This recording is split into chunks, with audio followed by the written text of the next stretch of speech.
Mandelbrot to a breakthrough. In 1980, he created an equation of his own, one that combined all of the Julia sets into a single image. When Mandelbrot iterated his equation, he got his own set of numbers. Graphed on a computer, it was a kind of roadmap of all the Julia sets, and quickly became famous as the emblem of fractal geometry. The Mandelbrot set. It's not easy to describe the Mandelbrot set visually. It looks like a man, it looks like a cat, it looks like a cactus, it looks like a cockroach. It's got little bits and pieces that remind us of almost anything that you can see out in the real world, particularly living things. So it has a character that reminds us of a lot of things, and yet it itself is unique and new. The Mandelbrot set is real, an absolute thing, no question whatsoever. Any mathematician or any computer scientist or student in a school can study it and find the same, describe the same thing. It's a common experience. And so such things that can be magnified forever and have infinite precision do exist, but they're not touchable. It's a geometrical shape, an icon, if you wish, which somehow embodies as an example a very important aspect of how the world works. Somebody recently actually called this set the thumbprint of God. With this mysterious image, Mandelbrot was issuing a bold challenge to long-standing ideas about the limits of mathematics.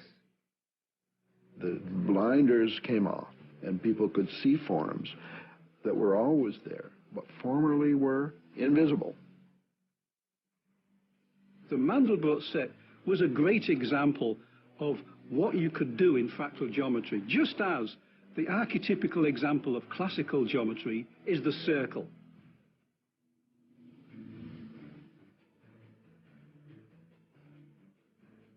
When you zoom in, you see them coming up again, so you see self-similarity.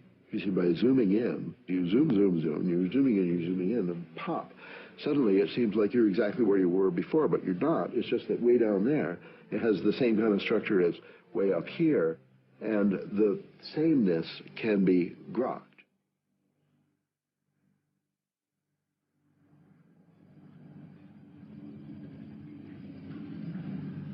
Now we'll begin our serious exploration of the Mandelbrot set. A voyage which, in fact, could last forever and ever, much longer than the lifetime of the universe. I have here the full set, about 6 inches across. Now, if I blow this up, I'll increase the magnification now 13 times, and you see more and more detail is appearing. And the interesting thing is you see mini Mandelbrots, replicas, almost identical, yet perhaps subtly different, of the original set. And I can go on doing this. Here's a magnification of more than 3,000 times. So the original picture, about 6 inches across, is now half a mile across. And no matter how much we magnified it, a million times, a billion times, until the original set was bigger than the entire universe, we would still see new patterns, new images emerging, because the frontier, the M set, is infinitely complex. And when I say infinitely, I really mean that. Most people, when they say infinitely, they mean only rather big. But this is really infinity.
What is so remarkable, in fact, astounding about the Mandelbrot set is that although it's infinitely complex, it's based on incredibly simple principles, unlike almost everything in modern mathematics. In fact, anybody who can add and multiply can understand the principles on which it's based. You don't even have to subtract or divide, still less use logarithms or trigonometrical functions to comprehend how the Mandelbrot set is created. In fact, in principle, it could have been discovered any time in human history and not merely in 1980. But the problem is this: although it's only based on adding and multiplying, you have to carry out those operations millions, billions of times to create a complete set. And that's why it was not discovered until the era of modern computers.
Shalom, shalom, family. Shalom, shalom.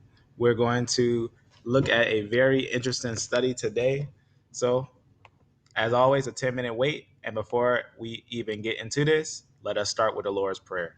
So, bow with me as we say the Lord's Prayer. Just seeing the sound. All right.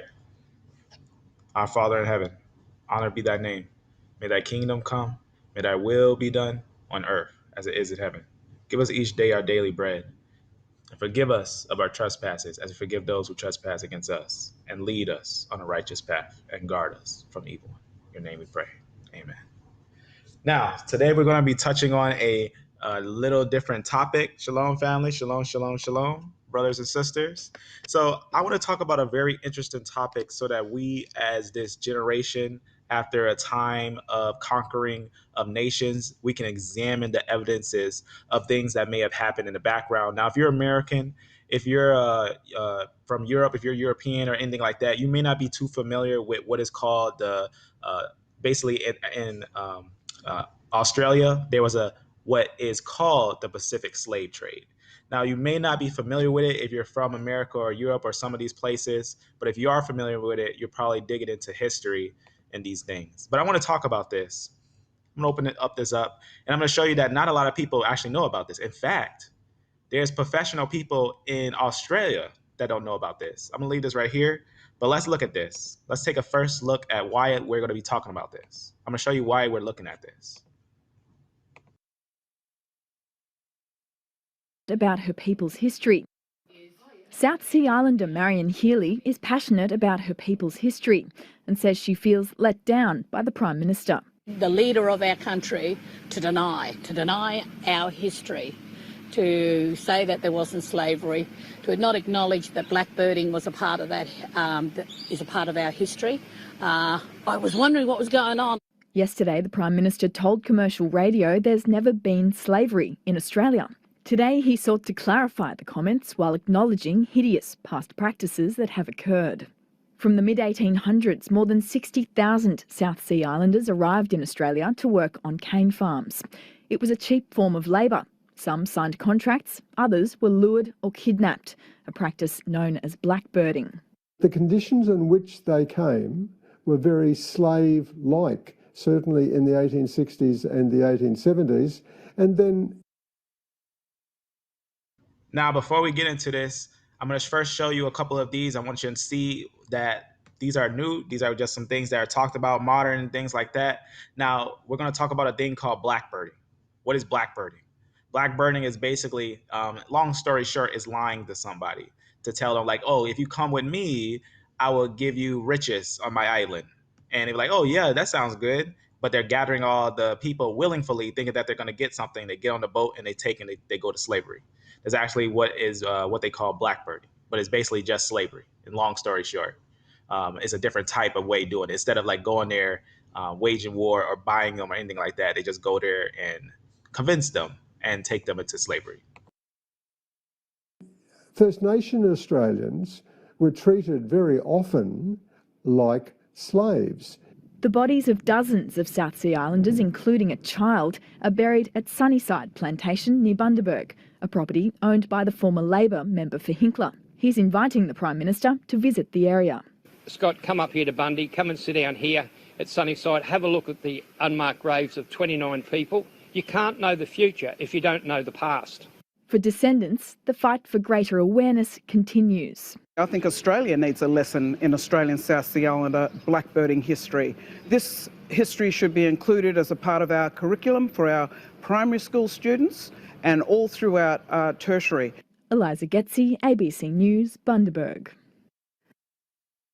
So that's what this is today. Today, this is one for the people who are going to be listed in this genetics. And I want you to understand, their genetics may not be my genetics. Their genetics are actually going to be closer to a lot of people in Europe genetics. And they actually look dark skinned. The reason why we want to talk about this is because they have a voice that's not heard. They also have a voice that's not heard, but we have to also speak for that voice. Now, the reason why I say that is because, when we look at the common genetics in Australia, I'm going to open up a note because I think it's important to also remember this is going to be one for the Synthetic Sunday. We're going to be looking at genetics. Now, the reason why I say this is because we're all one race, right?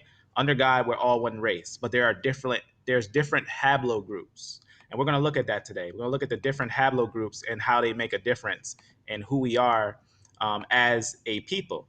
But that doesn't make us any less valuable, but it just puts us in understanding of who we are. So we're going to have some notes on some different things. I just want to show you, it's not a long note, but the videos, this is one for education. That's what this is. It's going to be one for education, for some things that maybe some may have forgotten. I just had to open this because this wouldn't pop all the way open for me. So I just had to open that all the way and open up another one, as this is one for the Synthetic Sunday. And it's going to be very interesting to see some of these. It's very diverse. This is very diverse. So it was a very, very interesting study.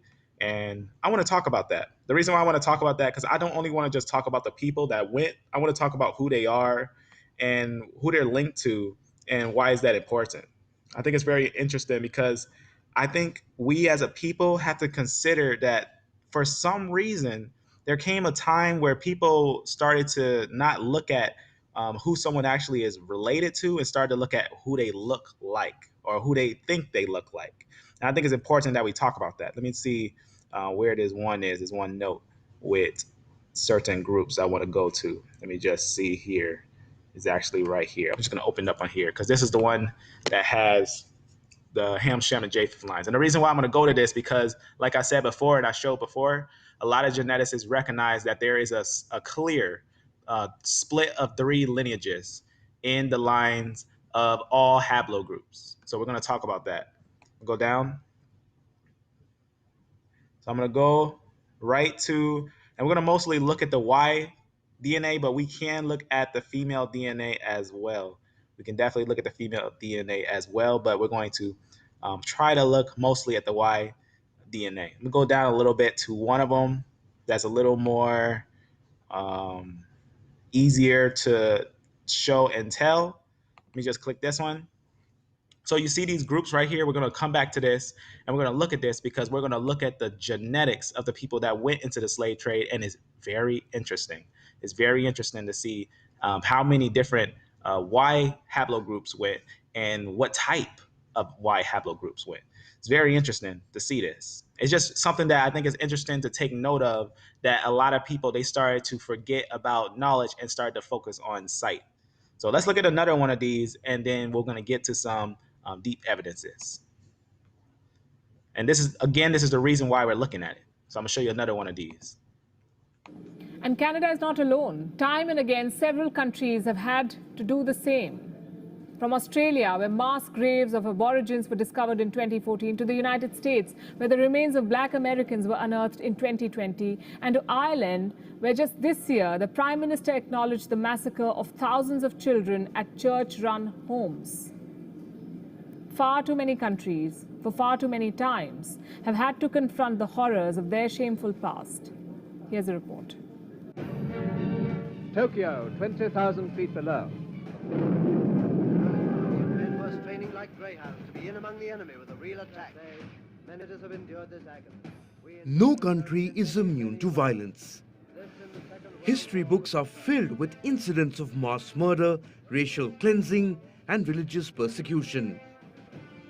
And sooner or later, countries have to come face to face with their grim past.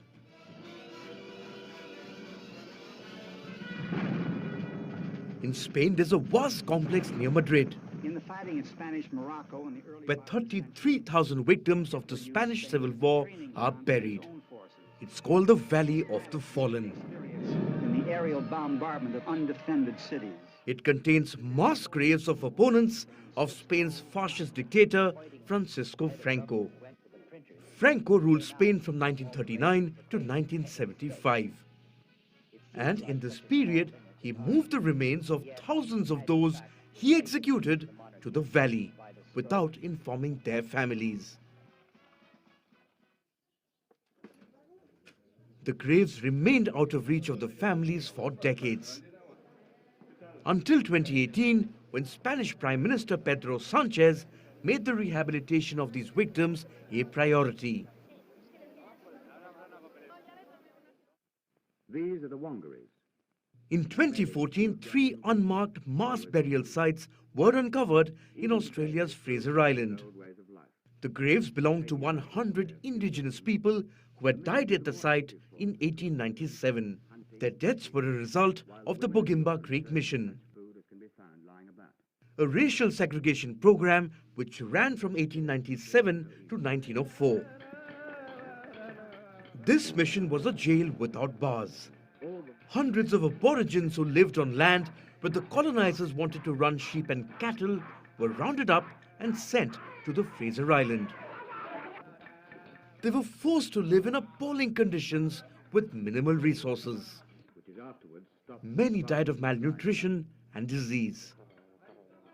Today, a monument stands at the burial sites in honor of the victims.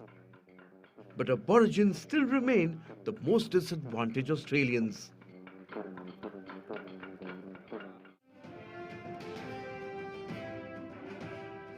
In October 2020, a mass grave was uncovered at the Oaklawn Cemetery in Tulsa, Oklahoma.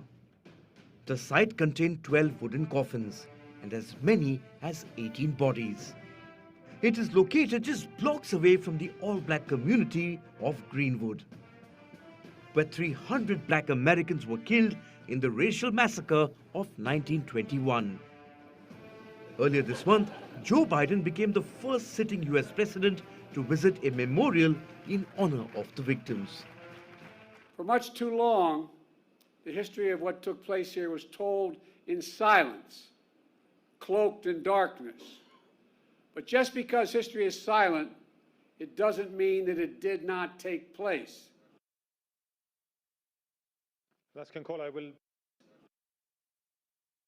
Because history is silent, it doesn't mean that it did not take place.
Oh, man, shalom, shalom, family. Amen. Thank you for letting me know. I apologize for that.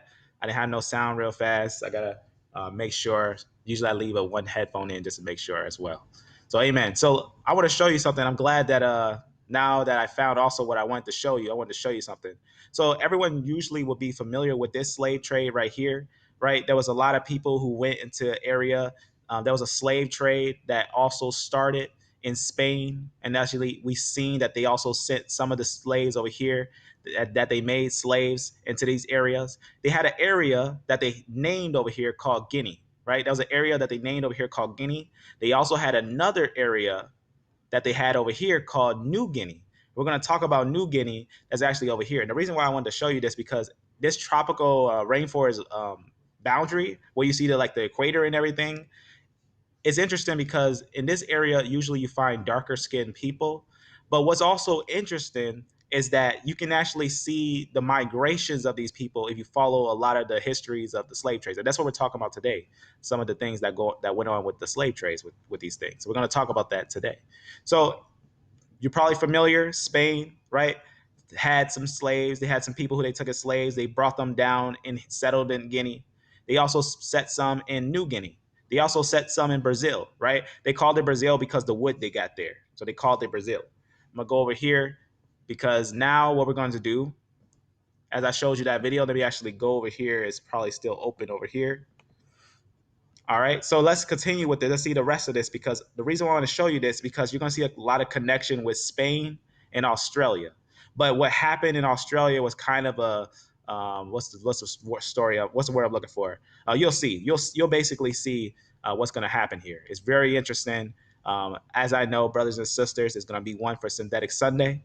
It's definitely one to see if any brothers come in a little later to see it from the beginning because this is going to be a very historical video. It doesn't mean Let me that actually it did not change the take sound. place. I will participate in a meeting of the members of the... In January this year, Irish Prime Minister Michael Martin issued a formal apology for the treatment of unmarried women and their babies at state and church-run care homes. The apology came after a 6-year-long inquiry concluded that 9,000 children had died at these care homes. Each of you is blameless. Each of you did nothing wrong and has nothing to be ashamed of. Each of you deserved so much better. They operated as recently as 1998, but there are no burial records of those who died. The Irish government is now planning to excavate several sites across their territory to give closure to the families. The grim reality of mass graves isn't confined to one time period or one geographical location. They remain scattered across the world, serving as a reminder of the shameful past of their respective countries. Bureau Report, WION, World is One.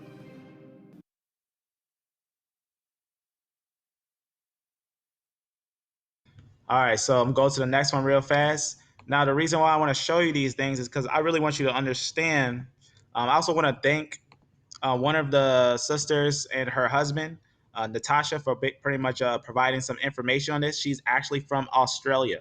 She's actually from Australia, and she has a little more, obviously, they're around a little bit of the information that goes on with these things. I want to talk about this because it's also important to know that a lot of countries or a lot of places don't know that there was a slavery in Australia, right? Was there slavery in Australia? Yes. It wouldn't even be up for debate, right? Because there's going to be a lot of information on these things that's really interesting to go over and to talk about how that slavery went on this in the slave trade there. So you can see right here is a real slave map. It's very, very interesting. If we look at pretty much what you see right here, you can see different places where there were slave trades going on. So you can see the colors for different things like that. They also talk about a thing called the Black War. So we're going to look at some of these things, the history behind it. The history behind it is going to be really interesting. So I got this all in the description. This part is going to be answered in a couple different videos, but it's definitely interesting to see. I'm going to go down a little bit. It's very nice to have that map. I'm going to go over here. I'm going to open up another one right here. There's another one that was shared. Another one. They ruled our lives. What impact has slavery had in Australia, right? It says, many Australians might think, let's actually see what that says right there, right? Many Australians might think that slavery never reached our shores. You see what it's saying there? So if they don't know, a lot of countries wouldn't know. See what's going on? But the history books tell a different story. As we're going to look at today. We're going to look at not just the history. I'm going to show you visual proof of the slavery. That's what I'm going to show you. So what did slavery look like in Australia, right? We don't need to read, but we're going to actually see what it was like in that time. Not just what it was like, but also the story of the people that went through it, and also to see who they are. You're going to be shocked to know that a lot of them are highly related to a lot of people. And it's very shocking to imagine that we, as people, end up going to a state of a low state where we started to judge people by their color, strictly by their color. And that's one of those things that we also got to be careful as individuals not to do. We can look at genetics. We can understand genetics, but we got to understand color doesn't really make a race. It really doesn't. But you're actually going to find out something very interesting with this slave trade, that at one point in time, right, when we think about some people like, what's the word I'm looking for, some of the atheist ideas that they had at that time. Remember that guy who made evolution and said, oh, the Africans are one people and the Caucasians are one people? We know that's totally false, right? We know that's 100% false, because we can find people with darker skin that are in Africa that have our haplogroups, a large group called the Chadic people. It's also important to know that we can find light-skinned people who look European, but they have a different group, different genetic line. So it's very important to understand that that's why we're looking at this, because I want you to see the details in these events. It's very interesting to see the details in these events. So make sure I didn't speak with no sound. All right, let me just close some of these things. And obviously, as it is Synthetic Sunday, first things first, let's just jump right into some genetics real fast, some information. I'm gonna click this, and I'm just gonna show you this real fast, and then we're going to get right to the story of them. So you can see what they look like, idea. You see what they look like right there? They got a very interesting name for some of these things. So these are just some groups and different things like that. I'm going to go down and I'm going to go to a piece of the note, and I want to show you something with genetics. If I can find that here, but I'm going to see with that real fast. I'm going to leave that right there because I'm going to go to something here. Let me just go here real too.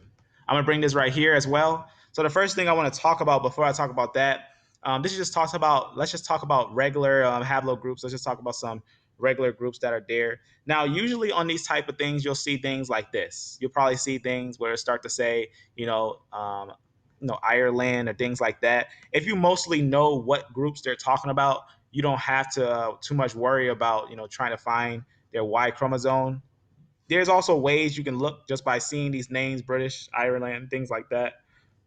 I'm going to open up another note where I have them already on the map so we can actually see that, so we can also talk about those groups, and we'll talk about the other groups. The reason why we're talking about that is because I want to first not just look at it as a color thing, but look at it as a genetic factor. What is the genetic information here that we can actually understand so we can learn about this event that had happened here? Let's take a look here so we can understand what's going on here. And it has to do with imagery. The reason why, because next Synthetic Sunday, y'all willing, I'm also going to talk about something also with skin tone, and why it's important to know that skin tone doesn't make a race. Skin tone just doesn't make a race. We got to also look at these factors when it comes to things. But it is important to take note of when it comes to certain things. But it shouldn't be a deciding factor whether we are right to our neighbors or not. Let me show you something here. Let me just make sure this is the one I want to see. I just want to make sure if this is not there's the other one. All right, I'm going to look at this one right up here. All right. Let me just double check because I felt like I had a second one, but this one is fine. This one is fine. All right, so the reason why I wanted to go to this because I want you to see the major groups up here, right? You got R's. You guys in the areas of the Greek, you got I's. You're going to have some R's there. Right, mainly R's, I's, things like that. let's go over here and let's talk about these things real fast. Let's go back to the family ancestry and talk about these things. So areas in the Ireland, right? You're gonna have the Irish and the British, and you're gonna have those in West European, mostly moving in that area. Why? Because you're gonna have predominantly French and Greece, German, right? That's gonna be very important to know. You're gonna have certain groups moving in these areas, and this just lets us know about colonization. This is just something that's interesting because now we can take note of how Australia was filled, who moved there, what all people came there. It's very interesting. You can also see these others. So we're going to look a little bit at these others here. You can see a little bit. These are going to be the ones in small percentages. You got the Middle East. So you're going to have some genetics from the Middle East. You're going to have South Asia. You're going to have Asia East. So it's a very mixed. You can see it's very mixed. You got Africa, North Africa. You can see what's going on there. Africa, Southern Bantu. See what's going on there. Mali. You can see what's going on there. So we got a lot of people sitting here in these areas. We got some from different areas where you can see here the Congo, right? We got different ones in different areas. It's very interesting to take note of these things to how they got there, right? If it was colonized by these. Now, the reason why I say this is because haplogroups are based upon the father's line. When you start seeing more and more haplogroups in a grouping, it's very interesting to find out how did they end up mingling together in that way. So these larger groups, we know that these are the ones that colonized, and these are going to be some of the smaller groups, not all of them, but some of them are going to be smaller groups of the groups that became part of the slave trade. So we're going to look at this in the details of it. So that's why I like looking at these things, because we don't want to just look at it black and white, right? It's not just a black and white picture. It's not just black and white. It's actually more detailed, more complex. So that's what we're going to look at today with these things. So, and also for, I guess, some of these things, I don't know why they feel like it's okay for some people to be naked as if they have no dignity. So as always, this is history. Everything here is for information. So always understand, for the sake of understanding, this is going to be for education. So let's talk about the ones from Negroes Islands, right? Let's talk about some of these from the Philistines and things like that, what's going on in these areas, right?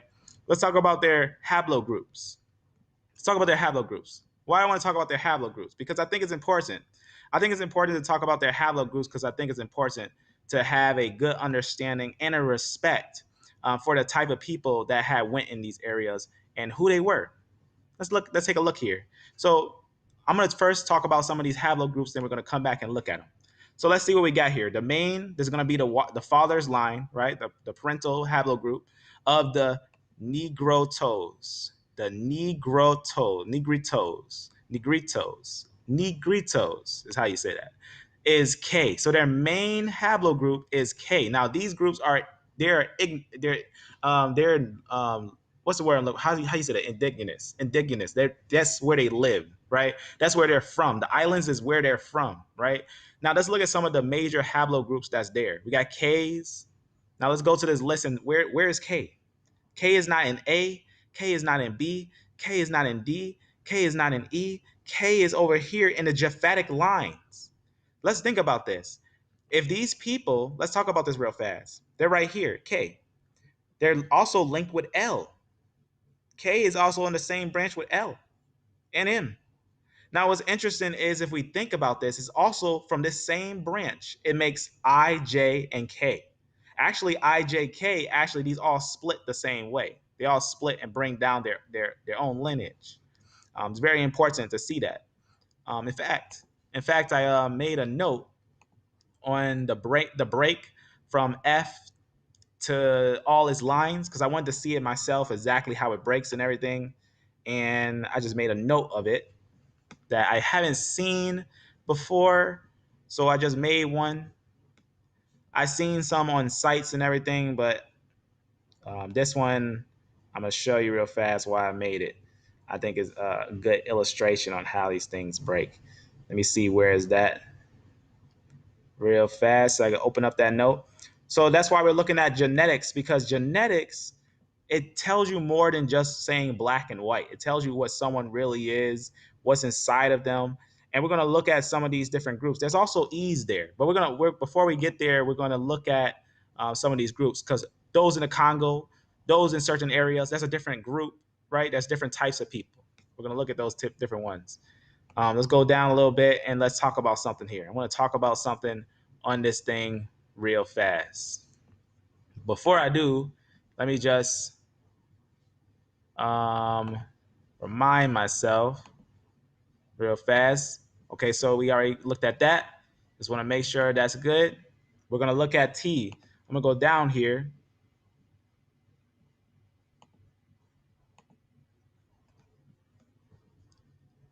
I don't know what just happened there. Let me actually close that and open that again. I don't know how that happened, but that's all right. Let's open that and let's take a look at that. In fact, that works. Let's do that.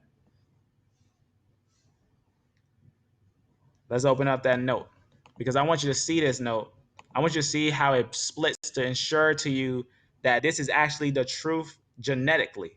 What you're actually going to see is the truth genetically. It's very interesting to see these things the way that it is.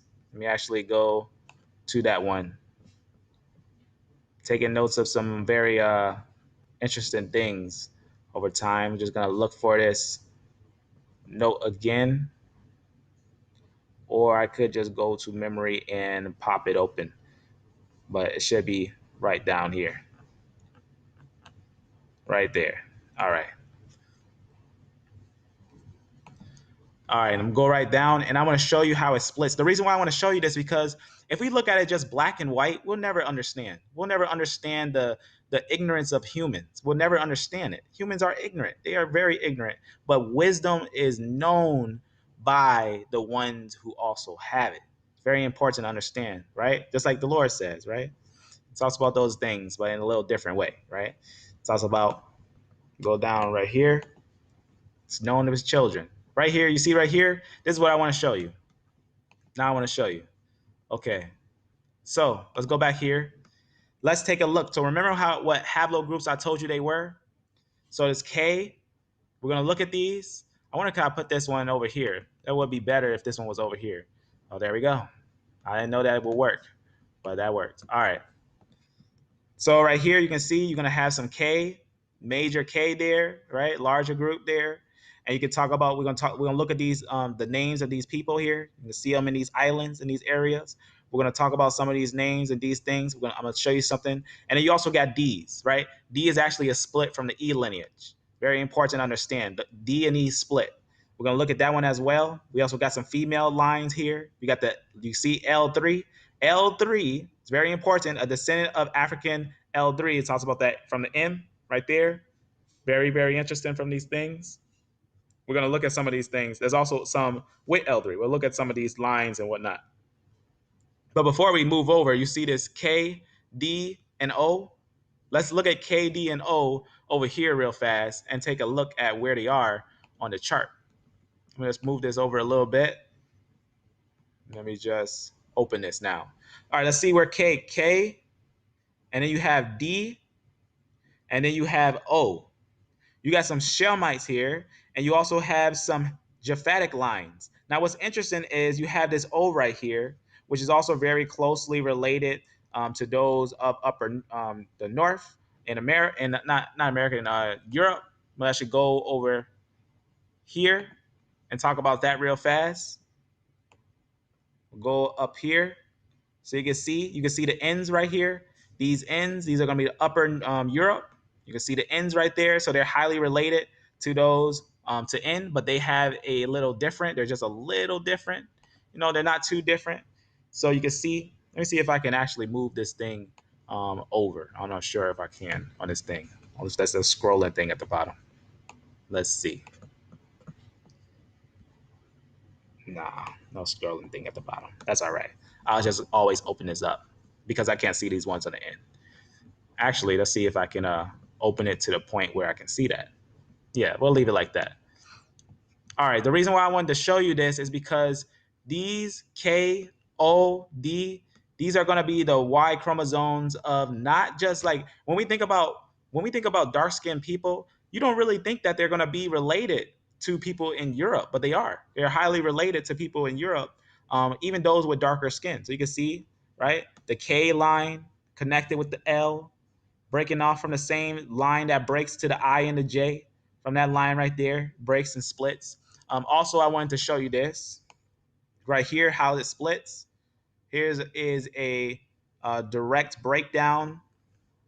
This one is just breaking down to get to T, but this is how you see it. So CT splits to CF, to F, to I. I'm actually gonna, matter of fact, let me open up on here.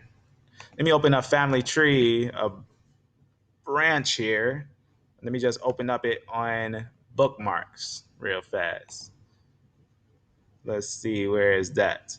Right here.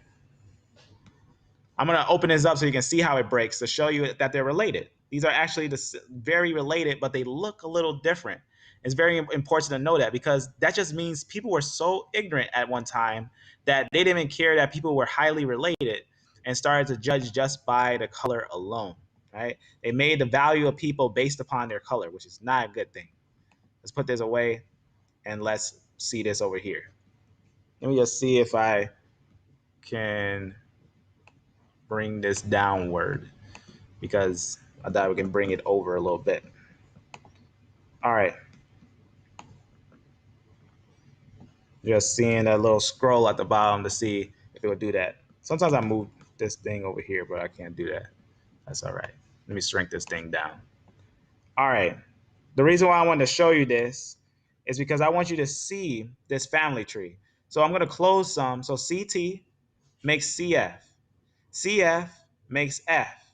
And GHIJK. See GHIJK? We're going to look at that. Go down a little bit. So GHIJK makes G. You can see H. We're going to just talk about the letters now that comes from HIJK, right? HIJK literally comes from HIJK.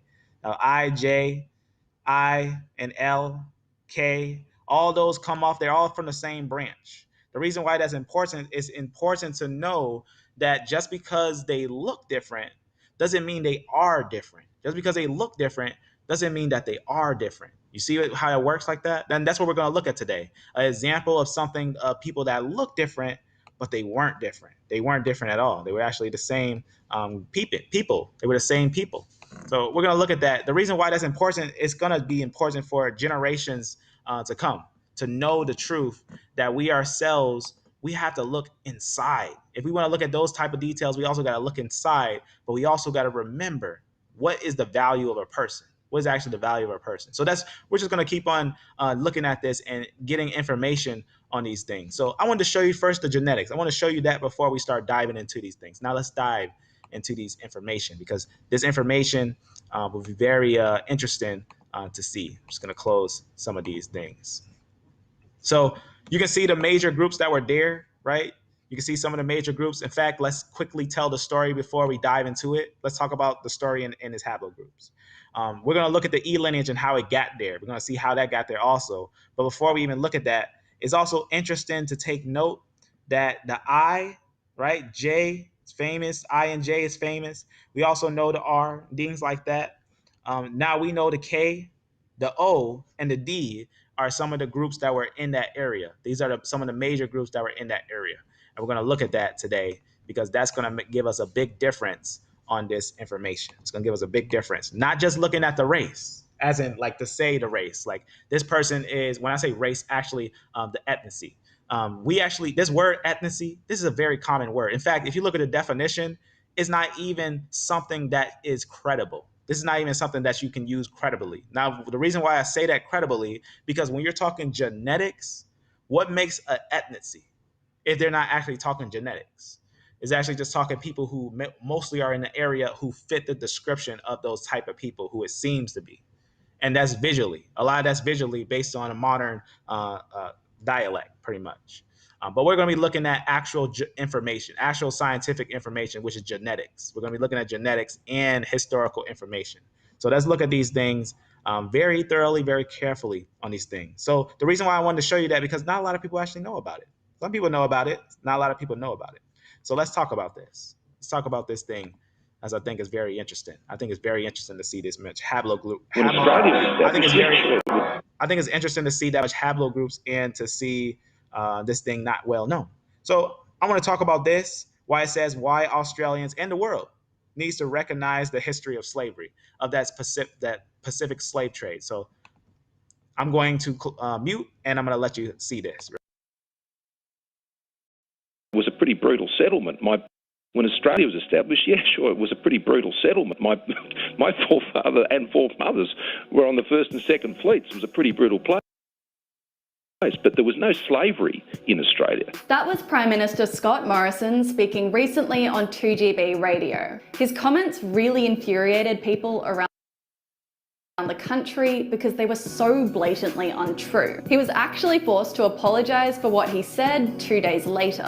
I don't intend to get into the history wars. My comments were not intended to give offence, and if they did, I deeply regret that and apologise for that. Australia does have a brutal history of slavery. It's a history that really didn't end all that long ago, and it's one that leads to a continuum of violence that's acted out against Indigenous communities. The Prime Minister's comments highlight how Australians, including those in power, are still willing to skate over this history, when really we should be trying to understand it more because of the continued harm it's doing to these communities. And a warning for the Aboriginal and Torres Strait Islander audience, this episode is going to contain images of deceased persons. This story starts in the 1860s. The US were in the middle of a civil war over their use of slaves, and because of that, industries in Britain were drying up. And that's where we stepped in. Australian farmers decided that they wanted to fill that gap.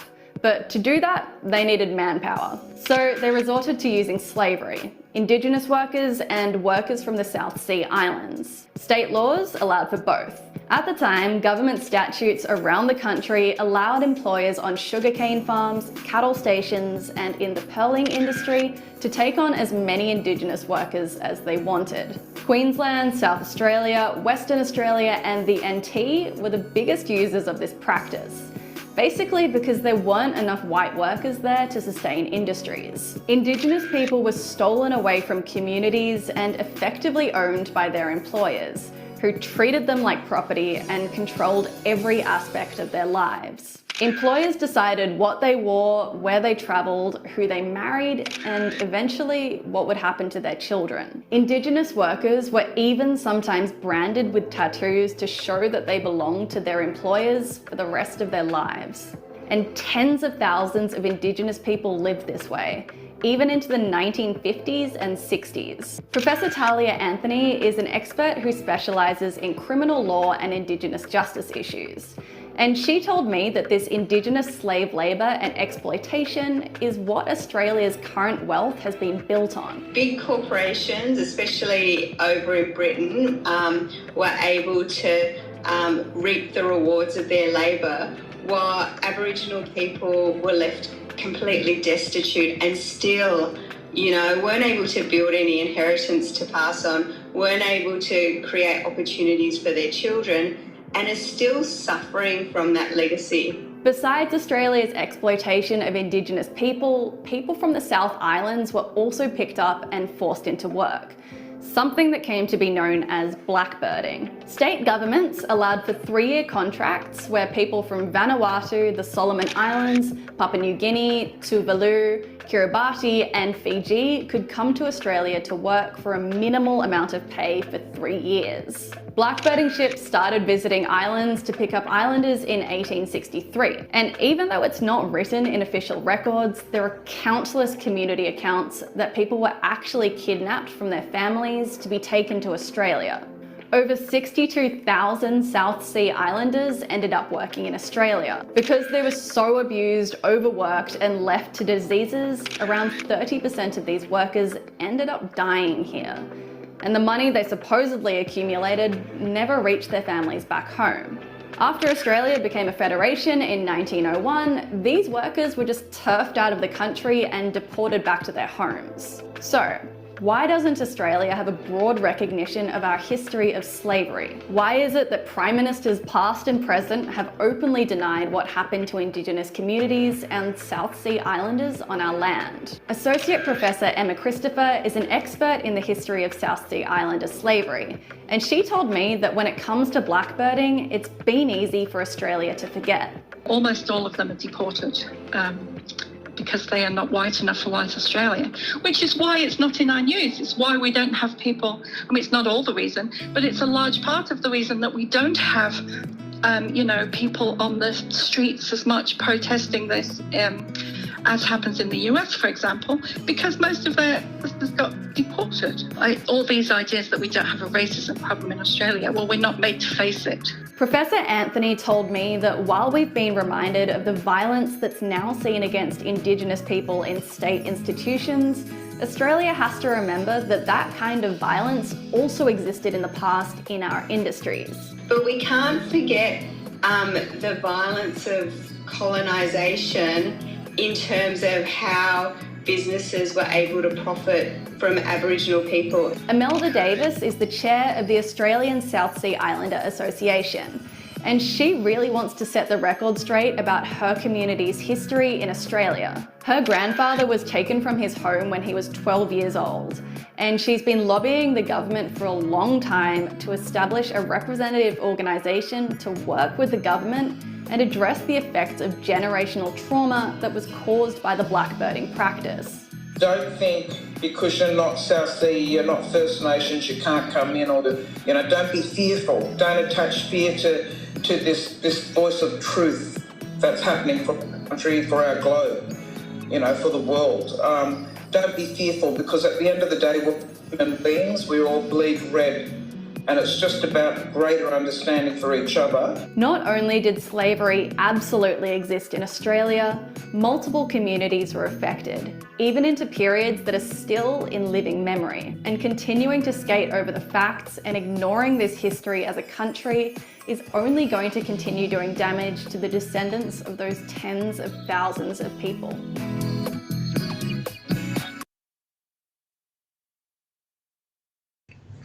So that's why we're not ignoring this history. We can't ignore this type of history. These type of things we also got to talk about. These are also important things. Now let's take a look at another one, because it's going to get very, very deep as we get into it. What I'm starting to do right here is kind of build up the knowledge of a little bit of the history, a little summary, a little bit why it's important. There's political leaders who don't know about this. There's people who are in power who have no idea about these events. And these are events that are not going to be high in media, because the people who had the voice, who went through this stuff, they wasn't like a lot of the ones that were in America that had also something very special that caused them to revolt, as they were known to revolt throughout all history. You can find that in a lot of the writings of Flavio Josephus when it comes to certain groups of people that were actually darker skinned, but also were known to go on revolts. But there were some groups that were more calmer, that were easier to persuade, that they used that word blackbirding, that was basically convincing them and leading them into slavery. So let's look at this one now.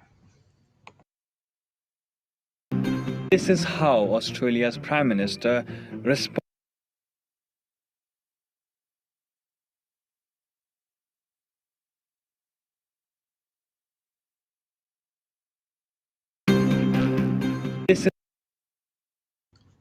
Not this one, because we seen this one. This one is the one, remember, he was basically talking about how he was, and then he got a little bit on that and everything.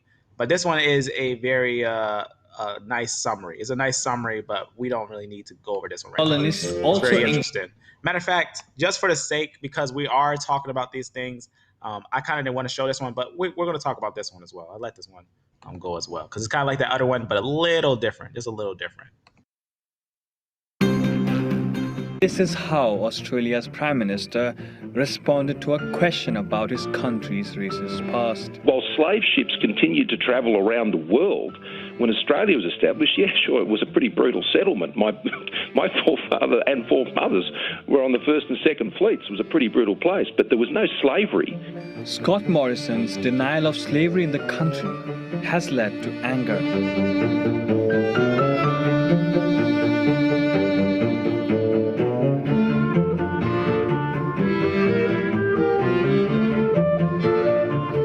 According to historians, Australia was founded on the wealth of slavery. It helped finance Australia's colonization.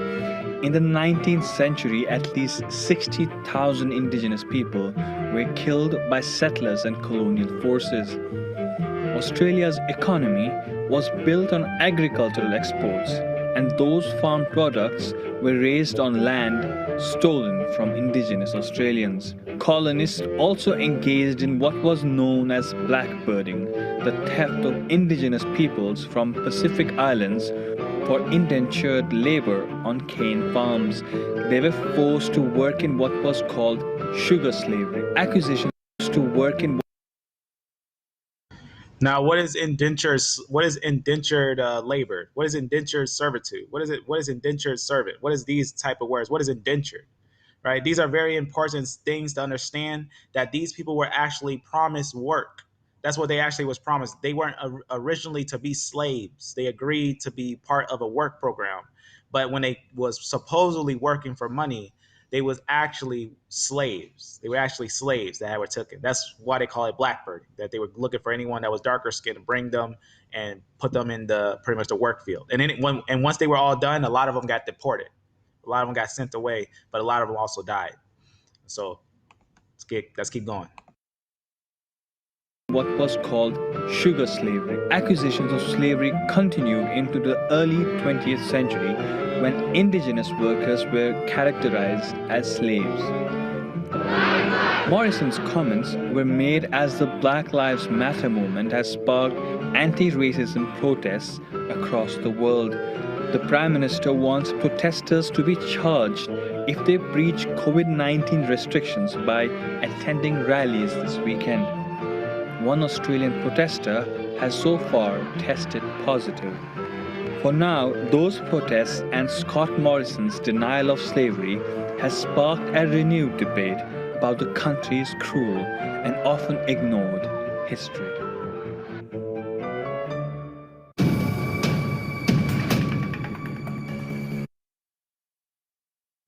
So that's what we're going to be looking at. We're going to be looking at this, and we're going to be looking at the real historical evidence on it. So that's what we're going to be looking at today. We're going to be looking at the real historical evidence. So let's look at something that's really interesting, taken by Spaniards that placed them in Brazil, even New Guinea. There's also going to be very important to understand. We're going to look at this, the colonizers, let's keep going. I'm going to go and show you something else. I'm going to show you this. It's going to be very, very interesting to see. Now, this is where we're going to get deep into the information. We're going to talk about this stuff, and we're going to talk about how they move. Now, first, before I start talking about that, I want to talk about this because I think it's important to also note, just like that video you saw there, you saw a lot of people basically calling out for the things that were going on right there and everything. We're going to talk about something down here of New Guinea. We're going to talk about something with New Guinea, and we're going to talk about what happened. First, let me tell you about this. The first European contact with New Guinea, right? New Guinea was by the Portuguese and Spanish sailors. So you see what happened there? Now, that's why we see the name Guinea. Very interesting, because we also see the name Guinea in Africa. It's a place in Africa called Guinea. And guess what century this was? A little bit after the start of slave trade, 1492 is the start of the transatlantic slave trade. Few people actually know that. That's when it initiated. That's when it started to happen. And then they started to move the people around throughout the whole world. Now, you also see here, they actually in this place, you see the Portuguese explorer. You can see he actually went there. He says the western tip of New Guinea. It's important to note New Guinea is divided. We're going to look at that in a map. That New Guinea is actually going to be a part where the Spanish is going to be and a part where another people own. But New Guinea is going to be an area where you're going to see some people were also brought there. We're going to look at some of these things and whatnot. So you can see right here, New Guinea, going back a little bit up right here, we're going to see a little bit of history on this. That is very rare, but is very feasible to find. So we're also playing a part in spreading the information of these events of what happened here.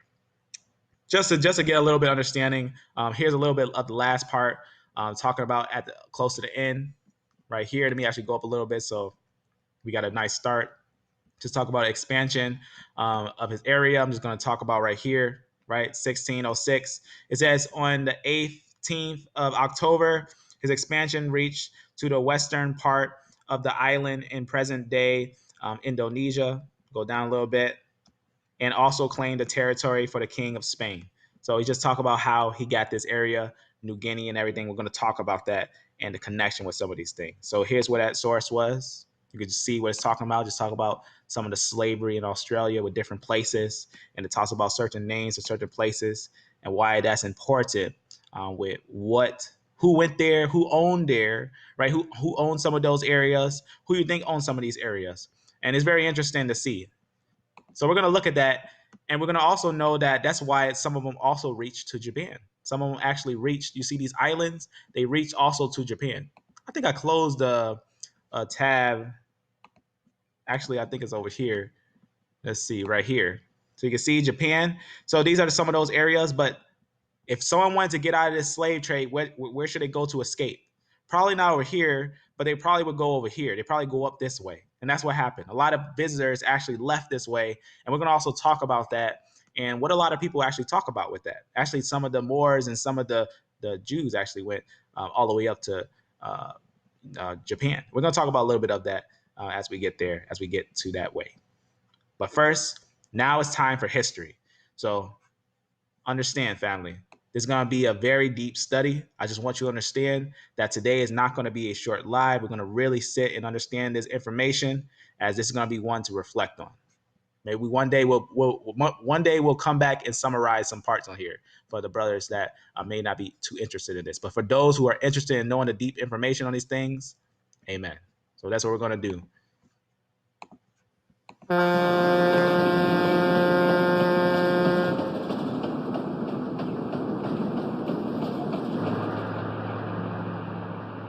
In 1994, Australia overtook Cuba to become the largest exporter of raw sugar in the world.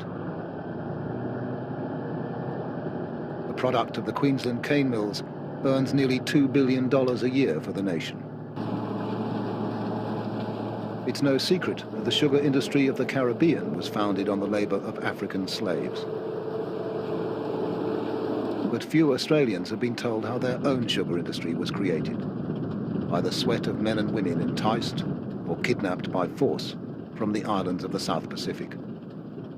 Thousands of them died, and their unmarked graves now lie beneath the cane fields of North Queensland. But in the minds of their descendants, their memories live on.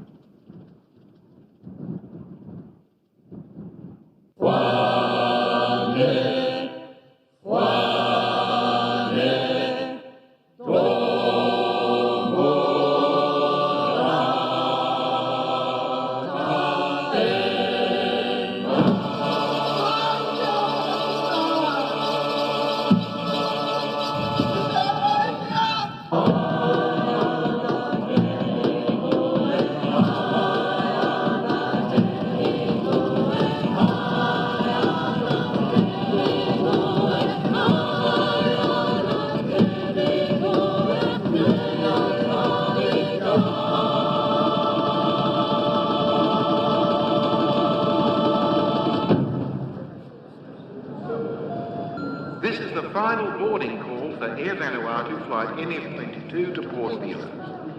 Your plane is now ready for boarding. Joe and Monica Leo are embarking on a journey to recover a small portion of a stolen past. Hey, Mrs. Leo, enjoy your flight. Thank you. Yes, sir. Have a good trip. Thank you. 100 years ago, Joe Leo's grandfather and Monica's father were transported by white men across this same ocean. Not away from Australia, but towards it, from an island far to the east.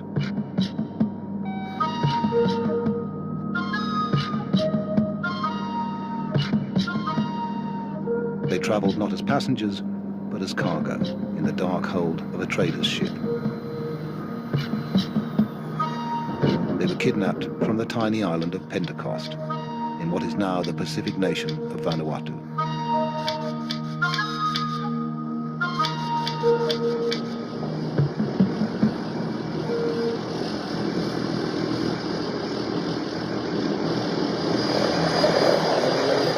Take a big arrow. I take a big arrow, Bob. You can.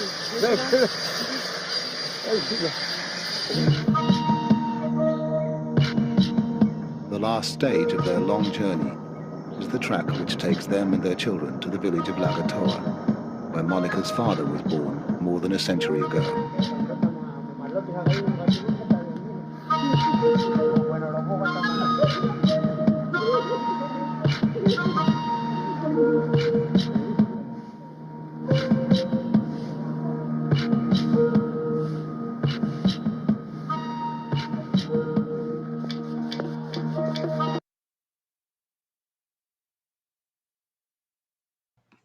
Just for locational information, let's look at a map here real fast.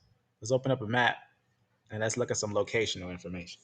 Now, the reason why I'm opening up a map, because I think it's important to also know about these locations. I think it's important to know about these locations because the certain type of location, the pinpoint of these locations really gives understanding to information, especially for this one, because this one is necessarily, we're not going to go through every single location because there's going to be islands. There's going to be a lot of different islands. It's not as just talking of one certain place, but we're going to look at some of these locations.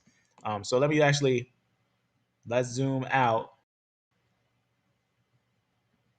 As I'm glad this thing saves a spot from where we were before. Let's go to a spot here. Let's go over there, or how you that? Let's go over here. All right, let's look at these islands. So here's Japan. You can see Japan right here. I'm gonna go directly north. Here's Japan. That's North and South Korea, right? Let's go down a little bit. Let's talk about these areas over here. Now, the reason why I want to talk about these islands is because we're going to be looking at certain parts of these islands. Let's go right to a part in the middle right here. Look at this island right here, Negroes. You got some islands, Negroes, the Philistines, right? Or the Philippines, my bad, not Philistines, the Philippians. Or I keep getting that word all twisted. Now that I'm all studying a lot of the Philistines and stuff like that. But you got the, Philippines. And right here is going to be the New Guinea, right? We're going to talk about this as well. We're going to talk about New Guinea, right? Remember, it's split in half. One side is owned by Spain. One side is owned by another place. So it's a little of a larger island over here. And then you see right here is going to be Australia. So they're going to be being sent from here. Long story short, we're going to look at this. They're going to be being sent from here, from these islands. All right. Some are also coming from the sea. Right? You got some linking from different areas, right? From over here that would link with these areas. So we're going to have some linking from different areas of these different areas. So you can see Spain over here having a part in whatever they're doing. So we're going to talk about that as we get there. So just for the summary, these groups are going to be moving over here, especially in these areas, so the upper areas of these coasts. And then later on, they're going to be sent back. But a lot of them died in these areas. So let's see that. So I think maps are important. So that's why I wanted to go over the map, because that's why we're doing this information. Because on Synthetic Sunday, we study not just black and white imagery, but we study real history, real genetics, and get a good biblical understanding on them. The villagers Lagatoa have never set eyes on Monica Leo. But for weeks, they've been preparing to welcome her home.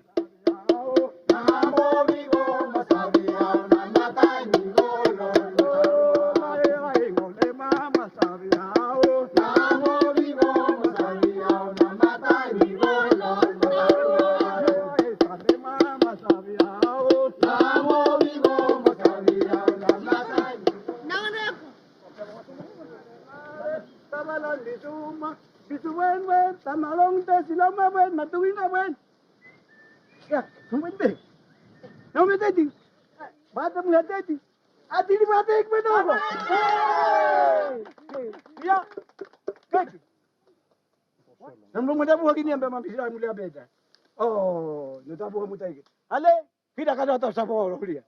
Uli pa mabisiray.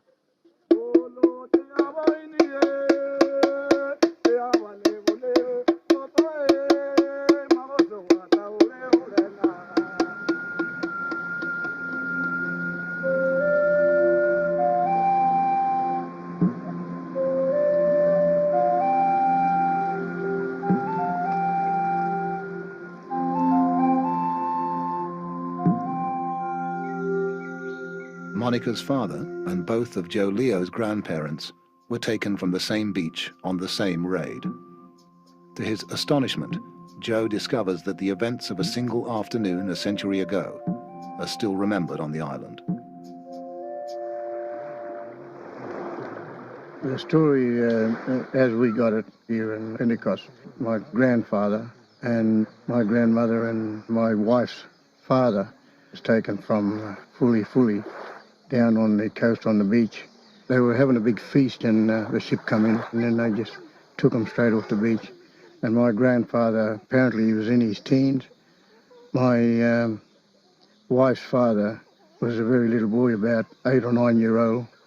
And my grandmother, she was very young. She was only about 10 when they take him over to Australia.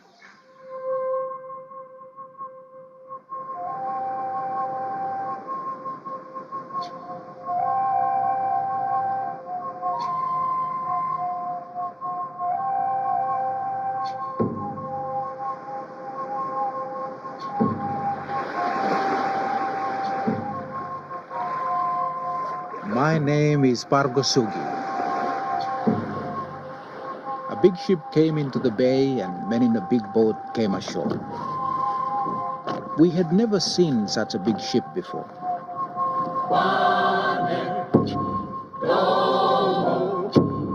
We thought they wanted coconuts and fruit for trade, so we brought them these things. They took us to the big ship saying, "Don't be afraid." Now watch this part. Remember we had talked about their haplogroups? Remember we talked about we got some K's over there. We got a lot of O's. We got D's. There's also, we got to also note that area, that New Guinea, who's going to go there. There's some groups that's going these different areas. Now, this is what it looks like, what is called blackbirding. What he's doing is basically letting them know, oh, come in. We're going to give you some stuff and you're going to be okay. But he's trying to get them on a ship and they're going to bring them down. This is what blackbirding is. Afraid, you come have a look at ship.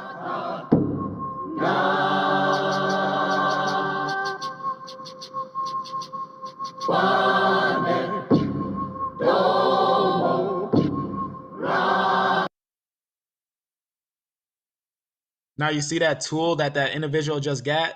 What he basically did is he's letting them know that he's going to try to pay them. Because remember, they don't know about money. They don't really care about money. They want objects. So he's like, oh, look, I got this nice axe and things like that. So they're trying to give them different things.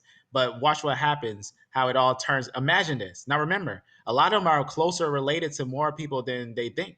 It's actually related to more people than they think they can imagine. So actually, these two can be very highly related. They can be highly related. So it's very interesting when you think of it like that.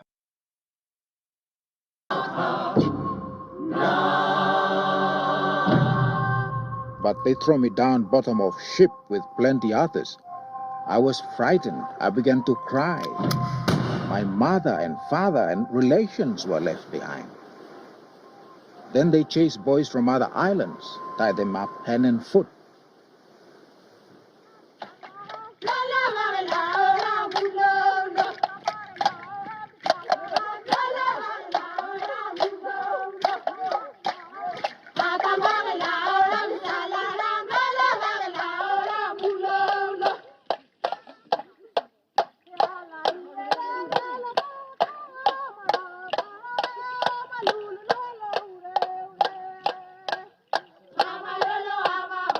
The one name where me harem time where Mr. grow up, all of Allah refer long all get a ship so say me say all boat long steel man, all boat long steel. And also me say all white man we talk about activity only stop sing out say blackbirding. And only sing out say blackbirding where one name me talk here you mean no survey. But also, you miss a vetalem say one name way been happening hemi Pacific slave trade.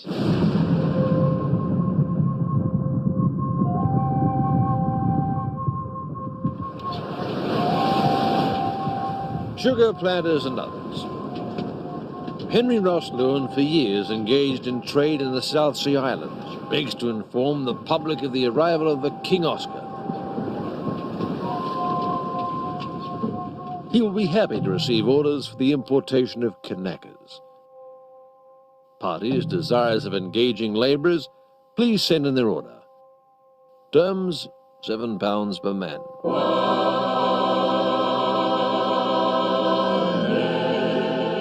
The first shipment of Pacific Islanders was landed at Red Bank near Brisbane in August 1863. In America, a bloody civil war was being fought over slavery.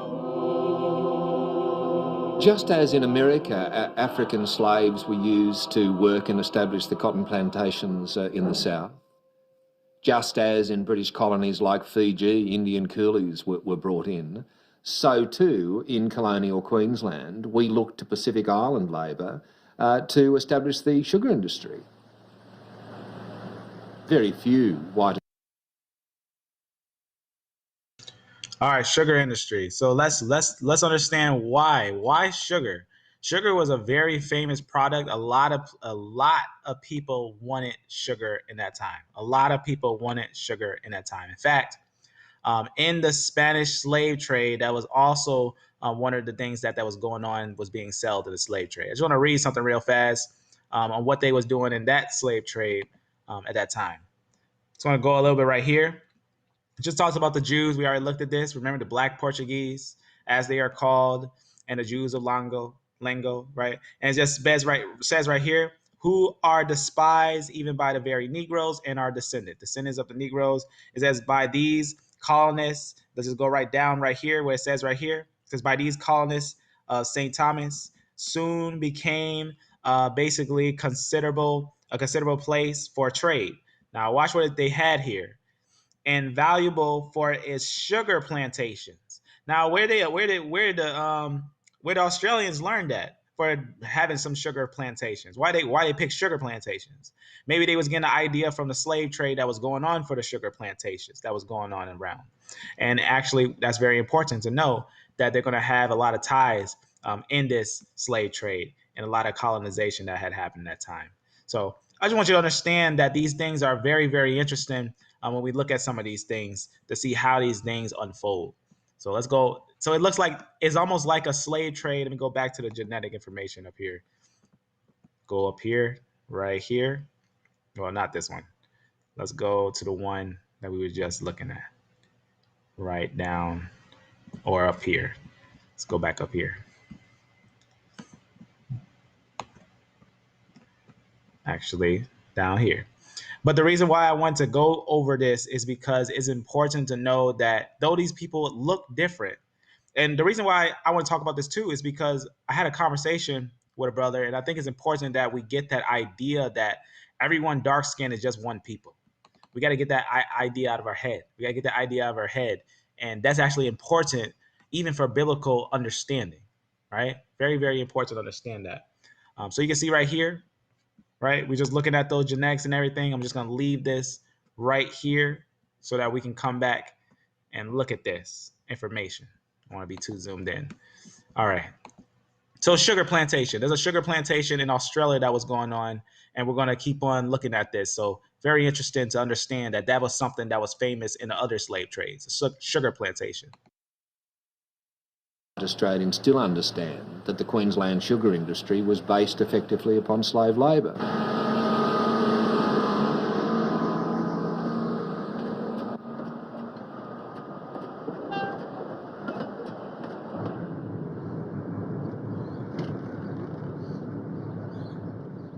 Marlene Henaway is Joe Leo's younger sister. She's another grandchild of the boy who was plucked off the beach at Pentecost a century ago. Thousands of the descendants of those reluctant pioneers still live in the little North Queensland towns which grew up with the sugar industry.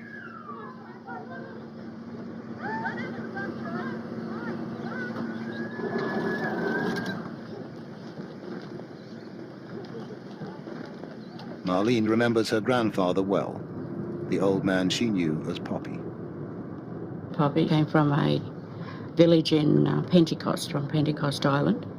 He was only 12 years old at the time, 12, 13-year-old. So you can imagine the traumatic experience that he would have went through. They were brought over here to a northern port, and then they were made to work in the sugar fields. Okay, have a look for a cross. Can you find me a cross? When they first came out here, they were given one set of clothing, and that was it.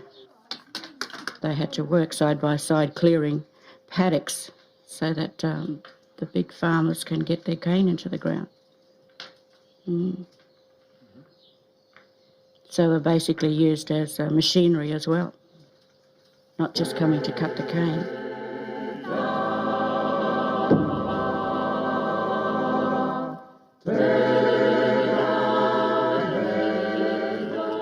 Mi blong epi island. Mino save long wane miaro le kisimi golong makai. Mino save Hamas Christmas mi gbenigia tasol mi mantenes. Master, he give me 1 plus sarep na mi to. Go katim sugar long hap.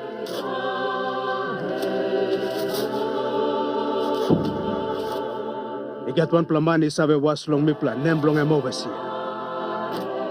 Sample time this plow overseer I get big pla cross long olgata boy. I me bite him now, whip him olgata. Tommy Lamon Makai.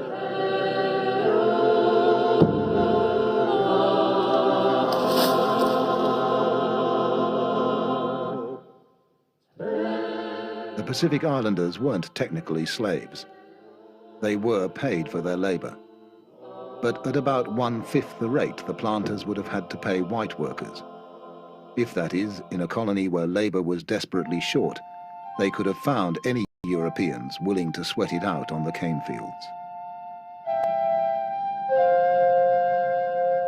In the 19th century, Europeans were fairly firmly convinced that they weren't capable of labouring hard in the tropics. They thought they would die, as one source said, from premature rack and decay, so that they were firmly convinced that they needed a coloured labour force.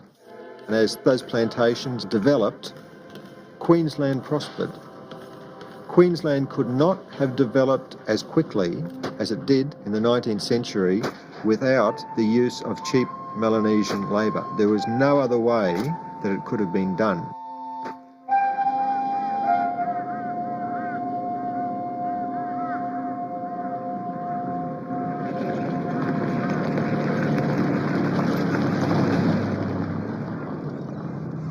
Noah Sabo is a second-generation Australian South Sea Islander.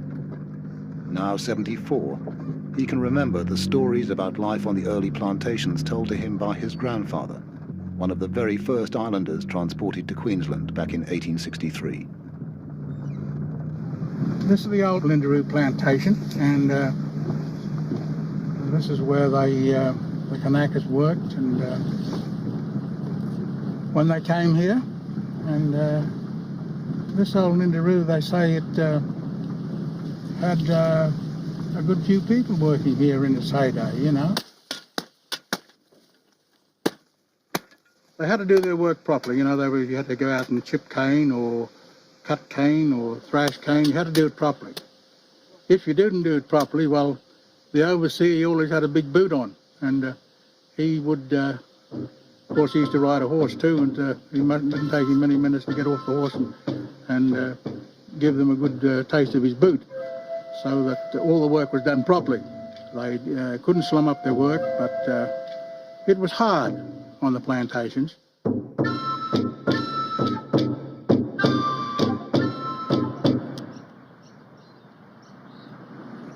Phyllis Corowa lives comfortably enough today. She is the oldest of 10 children. Their father, Moses Anaris, was kidnapped in the 1890s from Tanna, another tiny island in Vanuatu. Phyllis's maternal grandmother was brought to Bundaberg as a young girl, but whether she was enticed to come or was simply grabbed by force, family tradition no longer tells.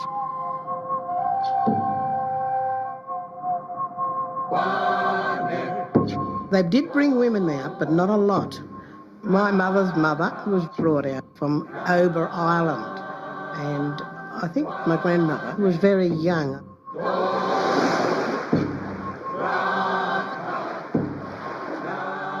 I have seen photos of her chipping cane, like the cane is already grown. Chipping cane with men and an overseer standing in the rows watching them, see that they that they were doing the work right. My grandmother never liked to talk about it. Now that I'm able to piece all these things together, I feel that she was missing her family life and the island that she had left.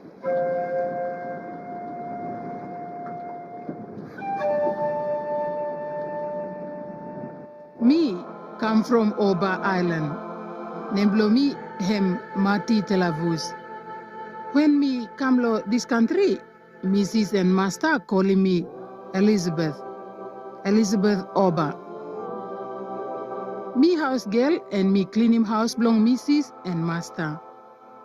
Me play with them pikinini belong Master and me sing him island songs from my home.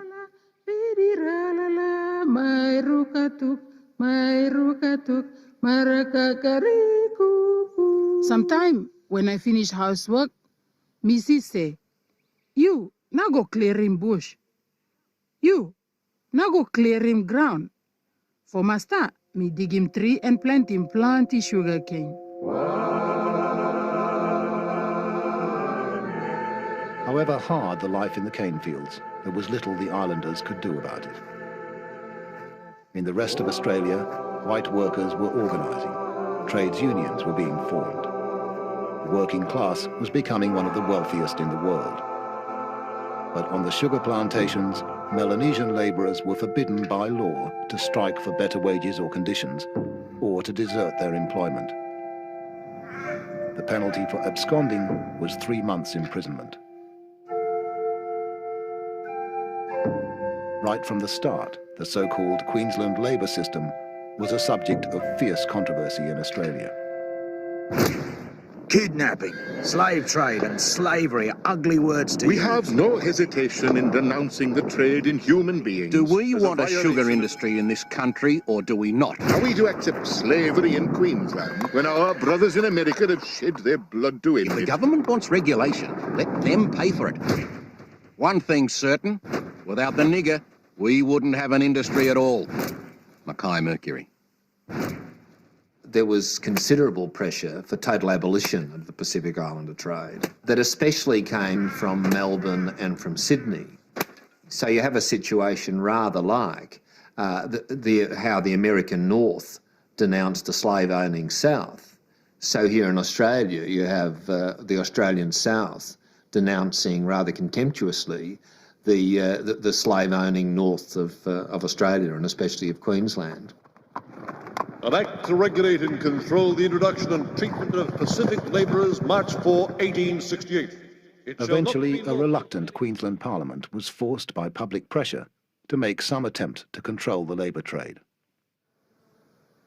Although dominated by pastoralists and plantation owners, it passed an act in 1868 which required employers to provide Melanesian labourers with food and clothing and a wage of £6 per year. The maximum length of a labour contract was 3 years, and the employer was responsible for paying the islanders' fare home.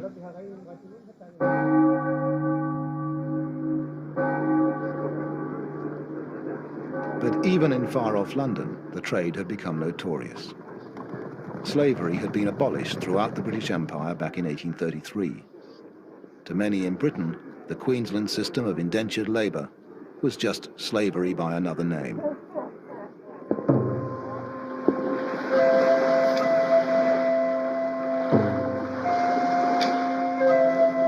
The most scandalous stories to reach British ears came not from the plantations in Queensland, but from the islands.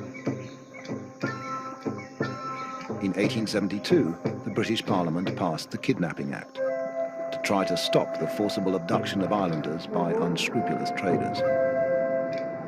Kidnapping was not entirely stamped out, but after that, most traders relied more on persuasion and less on brute force. Exactly what the islanders were told about Australia, it's impossible to know, but thousands were induced to sign on. Islanders knew that they could go to Queensland for 3 years, work on a plantation or farm, in that time collect what was to them a substantial amount of European goods, axes, knives, guns, and that's really why they participated so willingly in the last 20 years or so of the labour trade.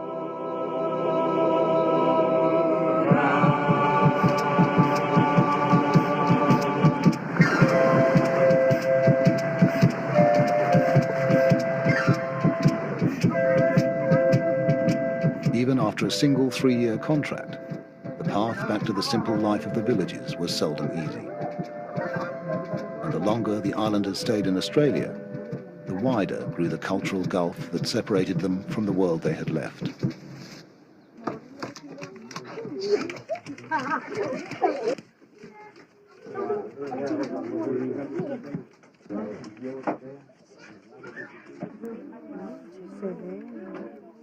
Monica Leo has been estranged from her own people's language and custom by a century of separation.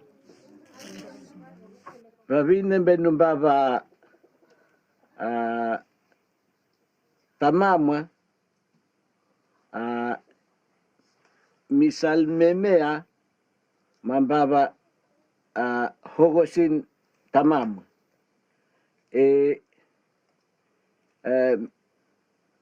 meme mambaba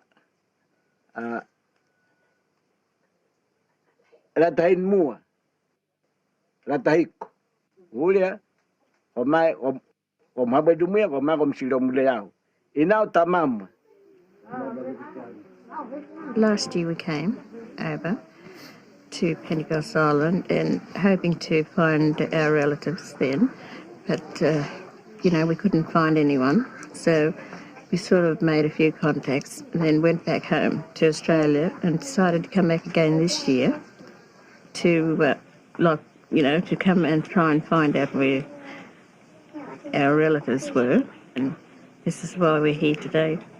We found them and very grateful.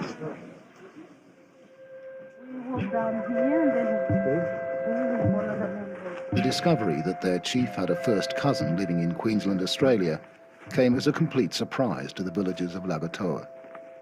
They had never known what had happened to the relatives who disappeared so mysteriously in the Blackbirders' ships. There was even a legend in the village that they'd been taken to a neighbouring island and eaten by their traditional enemies. Let me help you.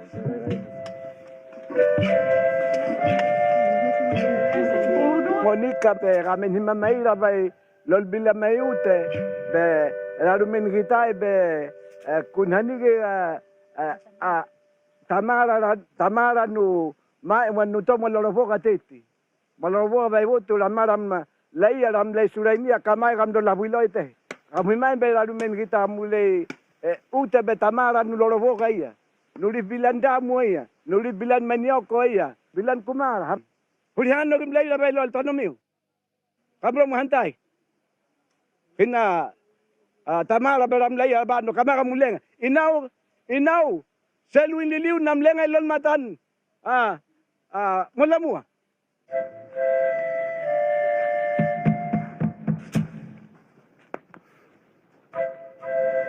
Joe Leo's grandfather had come from another village higher up the mountainside, but the path to it has been little used for the best part of 90 years. The village was abandoned at the turn of the century. According to old Chief Aru, the Blackbirders' raids were to blame.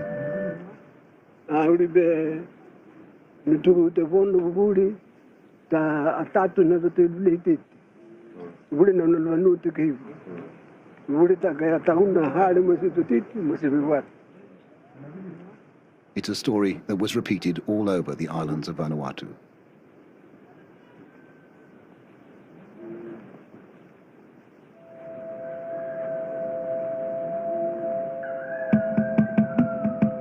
Before, like Burdick or Lolvala, it been stop story and about planned place where villages it been stop long time before, populations it been big one to mass.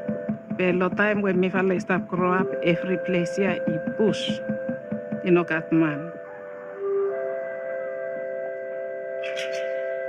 White man, ibin mekem se population bloyumi ikolosapi wipe out.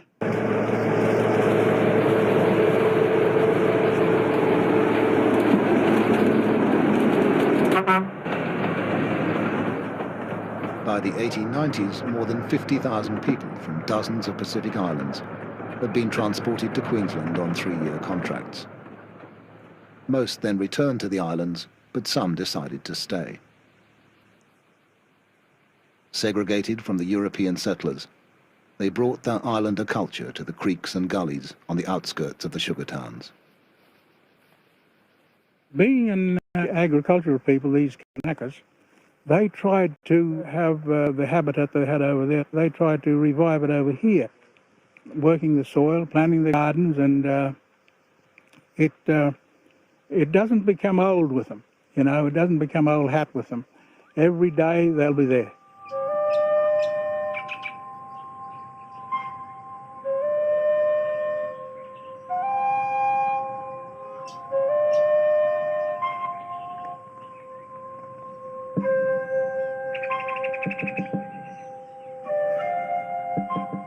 The Kanakas, they lived all along here.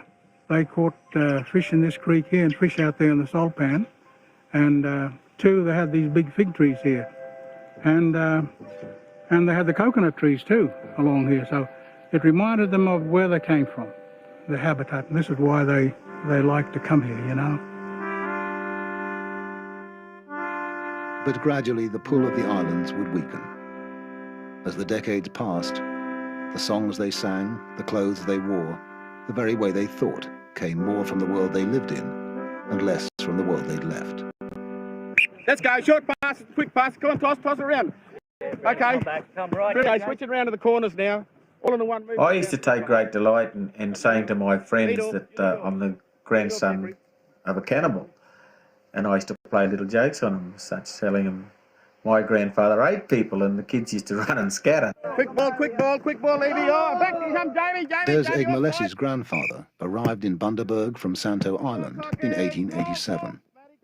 It would be 6 years before he saw his island again. Turn it over, mate, quick, turn it over. Put it rolling, Jeffrey. Grandfather Egmalesi completed his 3-year term, and for reasons unknown only to himself, he agreed on another 3 years. Then he went back to Santo, all geared up in his hobnail boots and straw hat, felt hat, and fully clothed, as opposed to when he left in a loincloth and nothing else.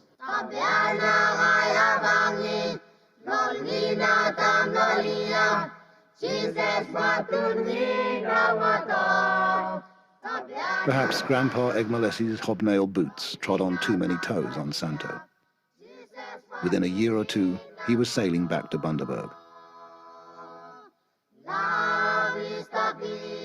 After he returned the second time to Bundaberg, he married my grandmother, and they worked together in Bundaberg and then went on to Nambour.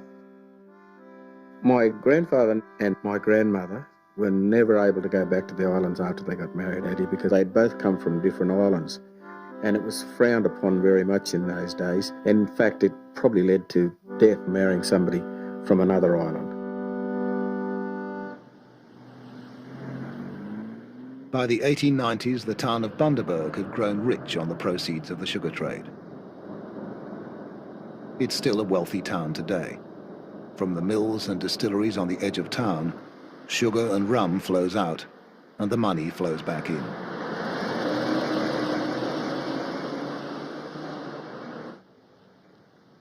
In Bundaberg Cemetery, grandiose memorials to the old planter families stretch in well-kept rows.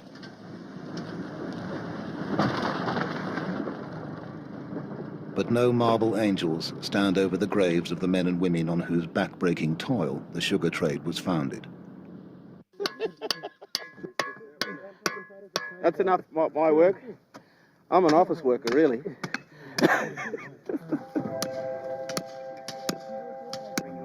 Hard labor and too much of it. Bad food and too little of it. Diseases to which they had no immunity. All these cost thousands of islander lives.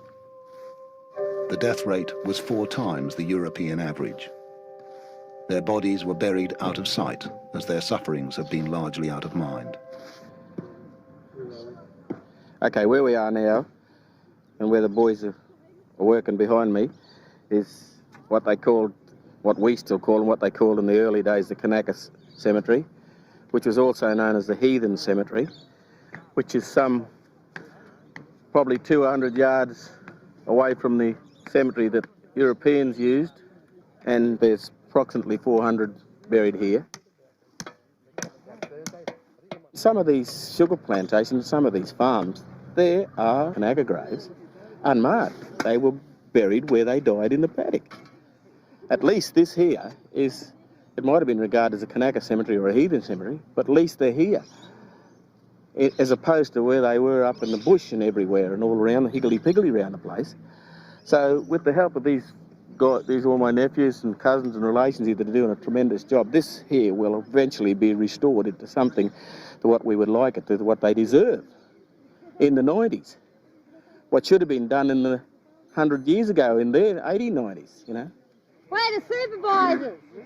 Kenny reckon this is the same spot you sat last time. Yeah, it is. Try to get up and do some work. We're women, we're not men. Hey. Don't you bring me back Thursday? Gee. Even though we make a joke when we're working, it's sad really. But it's an old saying that we got between us. We laugh to stop ourselves from crying.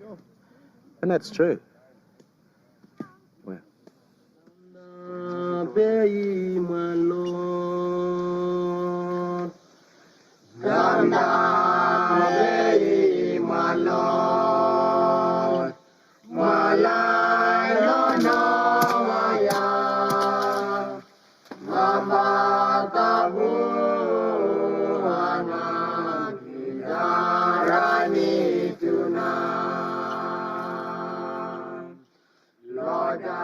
Most of the islanders who chose to stay in Australia made efforts to assimilate to their new land. They became ardent Christian converts.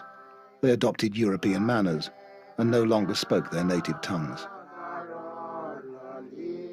But as the turn of the century approached, the Kanakas became not more but even less acceptable to most white Australians. The depression of the 1890s had brought widespread unemployment, which fanned the smouldering racism of the working class.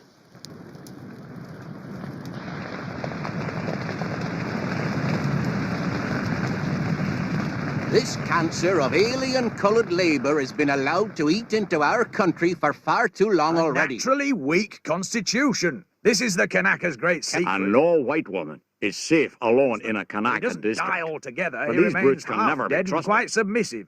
He is priceless to the planter because he's preeminently kickable. The Bulletin, 1892.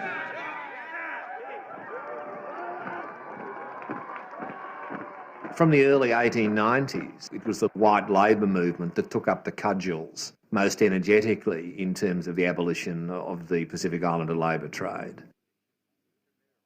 The opposition was primarily economic, fearing that workers' wages would be undercut, but also was part of a much wider image of Australia and the labouring classes as this being a land for white men, unfortunately, but this being a land for white people.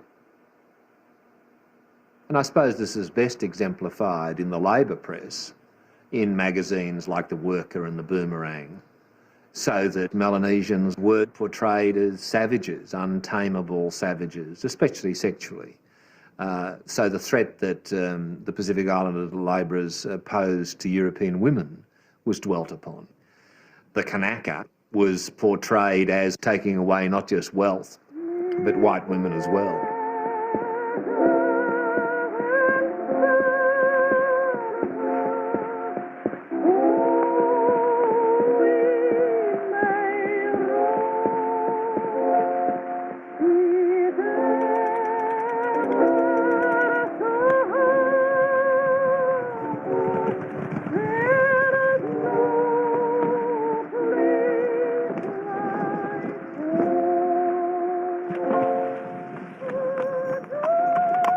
Mr. Speaker, I have been strongly affected by the ideal of a white Australia and by the hope of being able to keep away from our shores forever. In the jubilant atmosphere of federation, the call for a white Australia swept through all the former colonies. One of the first pieces of legislation passed by the new federal parliament in 1901 was the Immigration Restriction Act, which effectively banned all non-white immigration.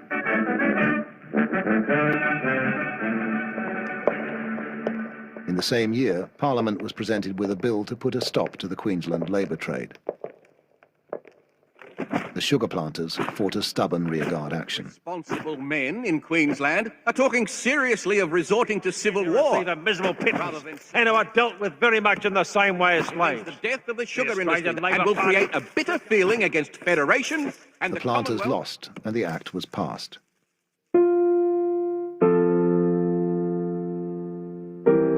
No Melanesian labourer could be recruited after 1904. And 2 years later, the act laid down Pacific Islanders already in Australia were to be forcibly deported.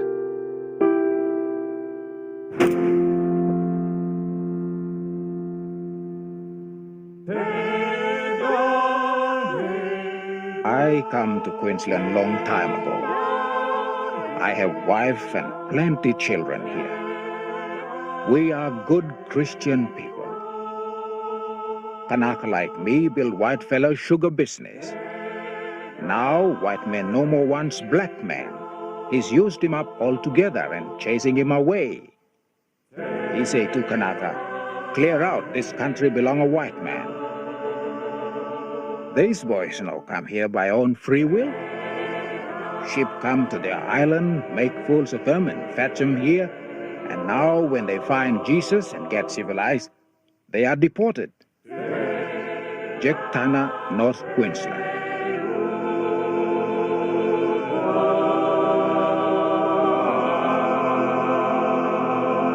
The islanders themselves fought to remain in Queensland, and they came together in a political organisation and fought back quite successfully with petitions and with deputations to say that they had a right to stay in Australia. It was outrageous to deport these people who had become Christian, settled Queenslanders with families, and to send them back to their own islands could mean their deaths.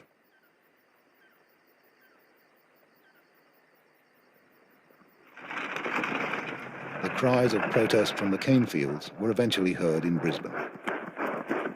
6 months before the deportation was due to take place, the Queensland government appointed a royal commission.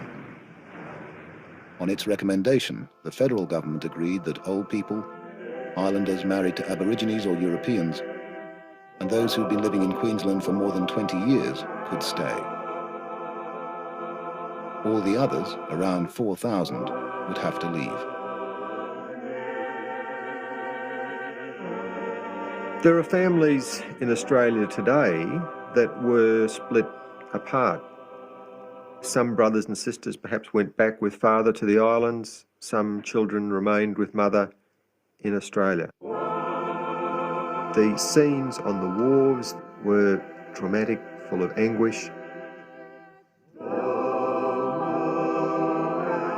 Children, brothers and sisters, never saw the other sides of their families again once they sailed off on the boats.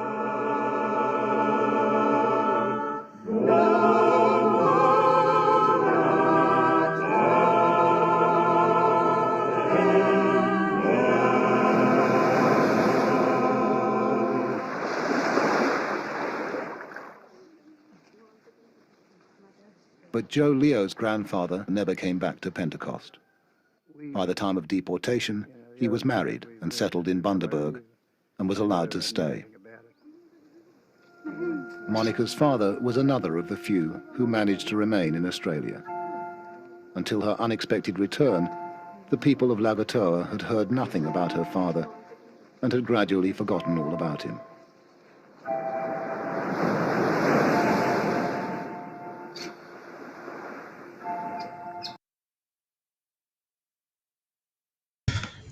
I just reminding myself of what this is called, just I guess for the sake of understanding for the live.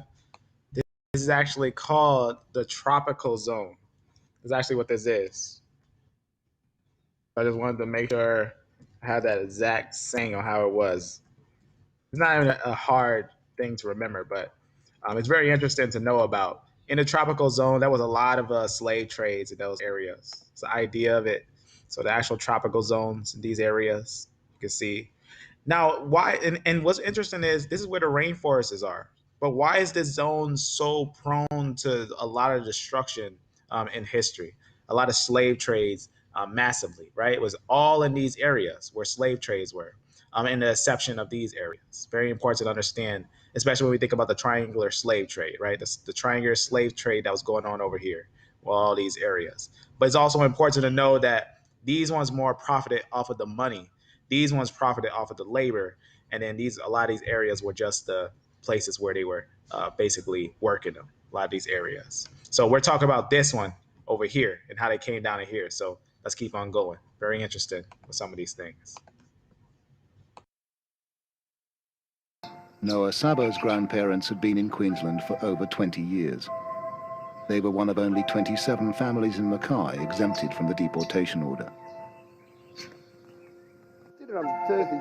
Des Egmolesi's granddad Negus was another who was allowed to stay, though they did try to deport his brother.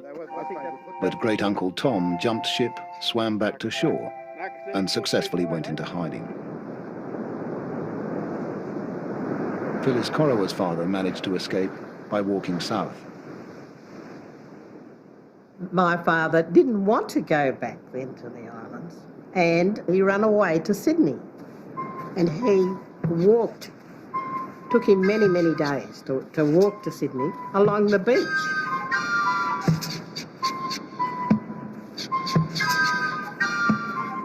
A white lady had a boarding house in Sydney.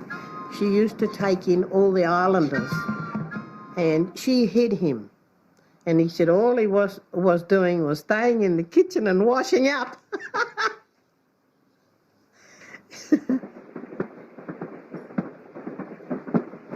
He did say that he stayed many months in Sydney, and then he got enough money to come back up here to Queensland again. He really wanted to work here in Australia. He said you could make plenty of money here, but it didn't happen that way. The sweetest story ever told. Here is the Australian version of it. I wonder if you knew that Australia is the only country in the world where cane sugar is produced and manufactured by white labour under white man's conditions and rates of pay. Splendid specimens these, typical sun-tanned Australian manhood at its best, and the cane they cut is taller than themselves. North Queensland has shown that the white man can thrive on hard work in the tropics.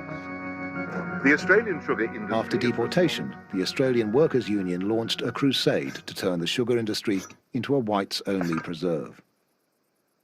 Farmers who used only European labour received a bounty from the federal government. And in 1919, as soldiers returned from the Great War looking for work, Melanesians were excluded by law from working on European farms. Some of the farmers were lenient towards a lot of the islanders because they were good workers, and they used to give them work of a night time. They used to go out and chip cane of a night time and cut the cane of a night time. My grandmother used to say that she used to go out night time and chip cane. That was a way that they could work illegally to survive, really. Less than 2,000 islanders had managed to avoid being deported. But ironically, to stay in Australia, most had to return to an island way of life.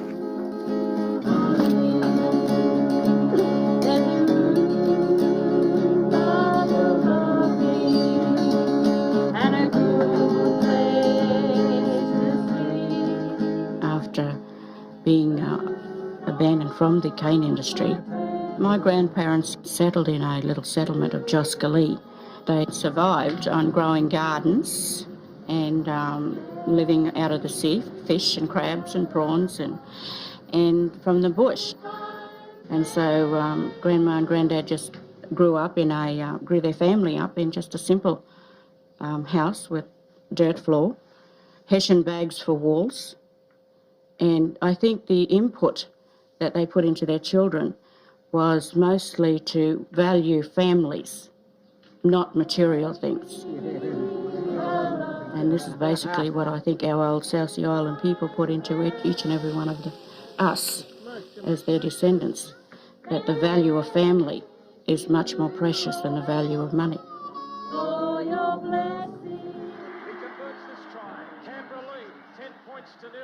This is just a great bit of play down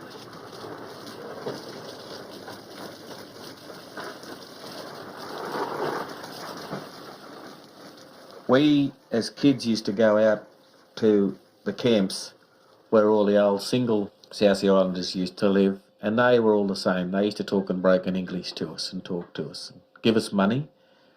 It's the part we liked anyway. And I can recall, like as if it was now, their little gardens. They'd have their little picket fence gardens, and they made gardens out of nothing. And they lived in little groups here and there everywhere. Grandfather Nags was quite adamant. He used to say, no, you're here in Australia now. You don't want to know anything about the islands.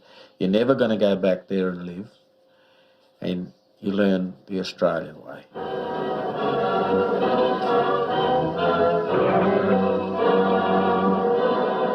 Events in Europe prove that every man is needed. So here they come, answering the call. Men from every walk of life. And then once more the wheel turned, and Australia needed the islanders again. As thousands of Australians joined up to fight Hitler, the sugar farms lost their white field hands, and the Melanesians were called back to cut the cane.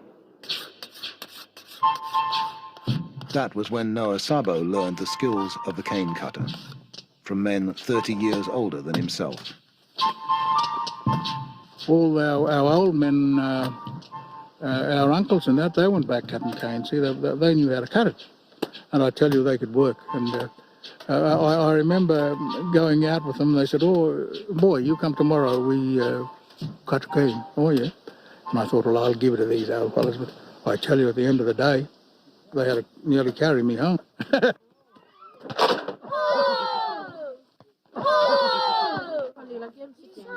And now, in the 1990s, the tiny nucleus which avoided deportation has grown into a community some 20,000 strong. Through decades of poverty and exclusion, islanders have married islanders, their close-knit families a shield against the outside world. Smile, everybody. Okay. Jason Smith is trying to. Kenny Nagle scores. Another try. A master strike from Tim. Gradually, in recent years, the barriers have been coming down. In sport especially, islanders, like Aboriginal people, have found a path to success and recognition. Kenny Nagus of the Canberra Raiders is Des Egmalese's nephew.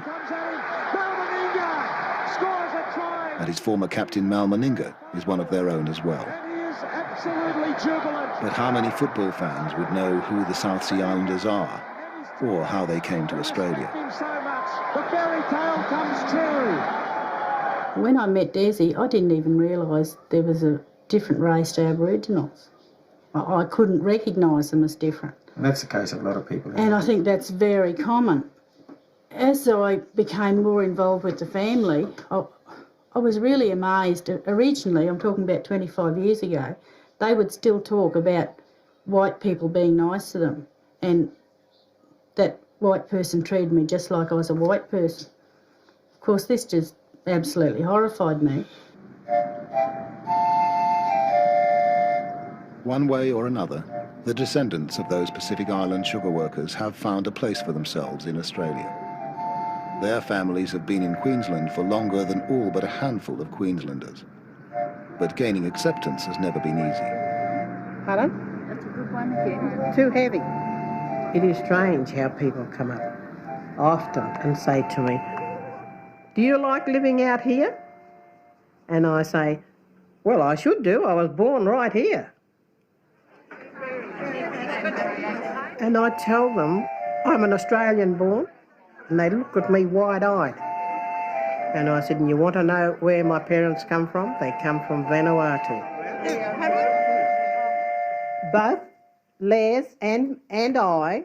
In 1994, the Australian government formally recognised the Pacific Islanders as a distinct ethnic community, the only substantial black migrant group in Australia. One each way now, one each way.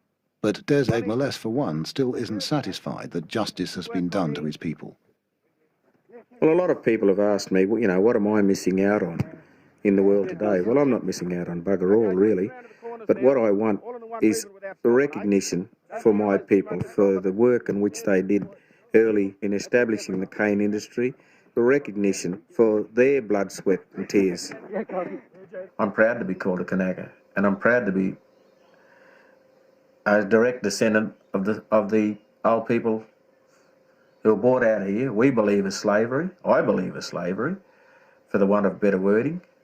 I'm proud to be called a Kanaka. I always will be. You and Bron Ron, do you want another couple of burnt snags or half-burnt snags? All right, The Kanakas' sweated labour laid one of the foundations for Australia's prosperity, which at last Australian islanders are just beginning to share. Well, actually, Bron told me yesterday I should do something. But like most people in this nation of immigrants, the islanders are finding that to be confident of who they are, they need to understand where they came from. More and more of them these days are making the journey to find out.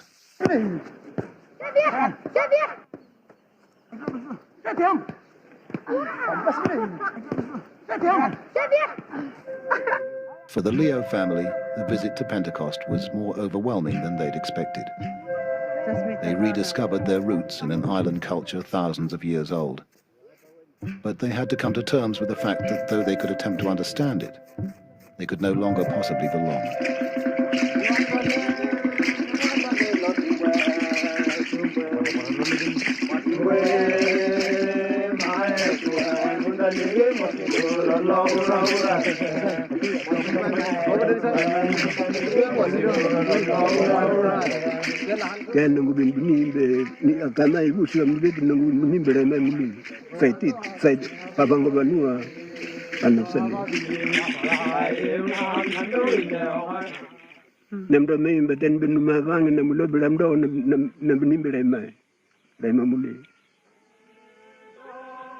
When you say to come over here and live, it's a hard decision because I got my home back in Australia.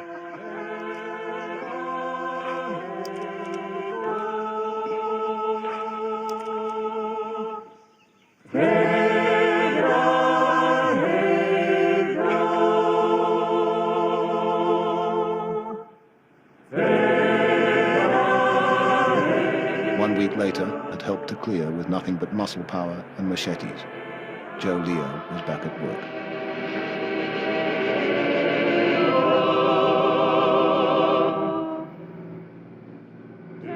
He and Monica are still trying to come to terms with what they found out on Pentecost. About their origins, their island culture, the history of their families, and about themselves. Them ships there now, they symbolise taken away in the boats in the Black Virgin days. That's what those, and that's what that dance is all about.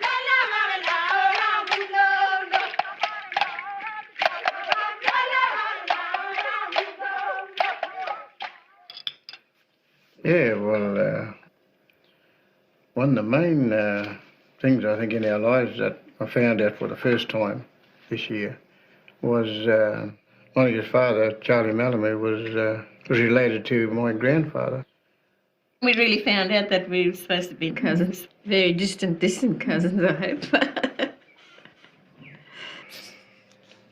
Known each other all our lives, we didn't even know we were related. But it's a sad thing, eh? You know, when you don't really know what you are, eh? Or who you are, eh? And that's what it's all boils down to. You know, when you say we're trying to dig up our past, trying to find out where we come from, and you're getting all these other things out of coming out the woodwork that you didn't realise. Yeah. maybe had we known this, we may not have got married.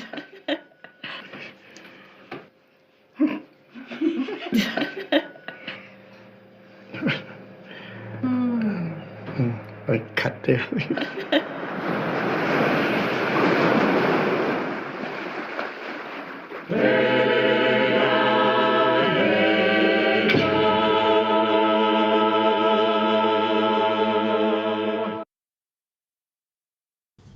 All right, let's quickly talk about something that they just talked about. I think it's really important to talk about this topic because I think it's very important to understand. Let's go back a little bit and let's talk about something here. Go a little bit down and talk about these individuals and see if we, in fact, this is good right here. We want to look at the genetics again. I'm going to go down right to the place where we were just looking at the genetics. Let me just make sure that was this one. At least I believe it is. If not, no. Let's leave that there. And let's open up another one. As I'm pretty sure it closed. We're going to go right down here and open up this. Now, the reason why is because I want to talk about something real fast. Right? Because these are people. These are real people. Right? We got to also remember that these are people who exist, but they have their own little thing going on. Right? Very important to understand that they have their own little thing going on. And we're going to take a good understanding on who they are as people and who they are as in who they are, in the sense of who they are. So right here is just going to have a little information that we just seen, just talking about the stuff we seen. So what did we learn? We learned that this is a true thing that happened. This was something that had come to pass, that came to pass, and it was something that was going on as in all the areas in the zone where we see the basically what you're seeing right here. Let me actually open that and go to that on here. At least I think that's on here, right here, the tropical zone. So there's always some type of slave trade, things that was happening in the tropical zone in these areas. But I think it's important to know who these people are, as in who they are, as in individually. So let me open up a note here on this side. Let me actually open up something here to take a look at some more types of genetics to see how they're all related, how these groups of peoples are related, how they're related here. And as always, is always for deep information to understand these things, as always. Well, let me go to a place on here that we need to look at genetics. I always find it interesting how these people forget that they're also people too. So always remember that. But let me see where that is, because we want to talk about those genetics on there real fast. But let me just find that spot real fast, as I find it really interesting how these people treat different groups of people as if they're not human. So 1 second.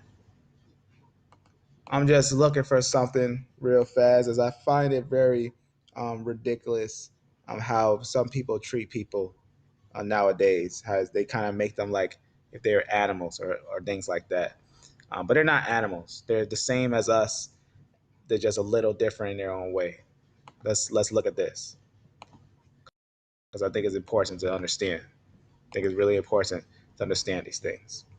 Now, the reason why I say important, because remember, this is for Synthetic Sunday. On Synthetic Sunday, we look at the deep understandings of genetics and information on those genetics to get an understanding on these things. So let's look at these genetics here. K, we even got some P here. We got K, we got P, right? We're going to look at these. We're going to look at these over here. We're going to look at D. We're going to look at O. And we're going to look at the female lines, right? The main one we want to look at here is right here is M. We're going to look at M. We're We'll take a look at who that's linked with and get an idea on these things. So we're going to get a look and an understanding on these things. Let me actually open up something here. And we're going to point them out on here. Let's point them out right here to get a good understanding on these things. Just move this thing over. All right. All right, let's take a look. Let's take a look at this. We don't need it as that big. All right. So K, we're going to take a look. P, let me actually, that's fine right there. So K, P, we're going to also have D, and we're going to have O. So P, O, K, and D. These are some of the major haplogroups that's there. Now, all of them are highly related to European haplogroups. For example, another note that I'm doing a study on is some information on Gog and Magog. Very, very interesting to see. But what's interesting here is let's look at the female line. So here's some of the female lines right here. Now, we also know when we look at some of the European lines, we also going to see some, some different lines here, some different lines, some different lineages here and everything. You can see this is going to have some breakdowns of different lineages and everything and whatnot. I'm just going to go up and I want to talk about something here. I'm going to go up a little bit. So these are going to be more of what you see right here. These are going to be more closely related to those who were the people that became the settlers, the ones who settled in the land, who, traditionally people say the white man and all that stuff like that. Those will be the ones that settled in the land without the darker pigmentation. But remember, we're talking about Ham, Shem, and Japheth, right? In the line of Japheth, just because someone has lighter skin doesn't mean they're Japheth, nor does it mean that they're not Japheth. It's also important to understand just because someone has darker skin doesn't mean they're anything else. Doesn't mean they're not Japheth. Now, the reason why I say that, for example, the Chadic people, I always talk about them. So I thought it was very interesting to see. The Chadic people, they actually have the R lineage. They actually have R haplogroup. You guys get an idea on that. You can see right here, modern genetic studies just talks about this area in Africa. It says that, as you see how large it is, that's very large, especially when we think of the size of Africa. And it says haplogroup R1b, which we could actually find that common in Europe. You can see R1b right there. So it actually tells us R1b is in these populations of the Chadic people. You see these Chadic people? Now, what's interesting about them is that the way they look, you can see how they look, yet they have an R lineage, right? That's why I'm talking about this, because it's important to understand pigmentation doesn't make a race. Pigmentation doesn't make a race. Pigmentation is not a race. That's one of the biggest things that a lot of the modern people, we got to get out of our mind, that pigmentation is a race. It's not a race. But pigmentation is seen on certain, what's the word I'm looking for? Certain subclads and stuff like that. But what's interesting is the Chadic people have V88, and so does the Ashkenazi. So does the Ashkenazi have V88. The Chadic people have the RV88, so does the Ashkenazi. So it's very interesting. So it all depends on what they get in them. And so it's very interesting when we look at some of those things for those things. Obviously, having different mothers and different things like that, it goes into levels when it goes into that. But the reason why I wanted to talk about this is because once we start to understand some of the links on certain, now these are more your, these are going to be more like European groups right here. So you can see a little bit on that. Now this one is going to be more of your MT DNA, if I recall right.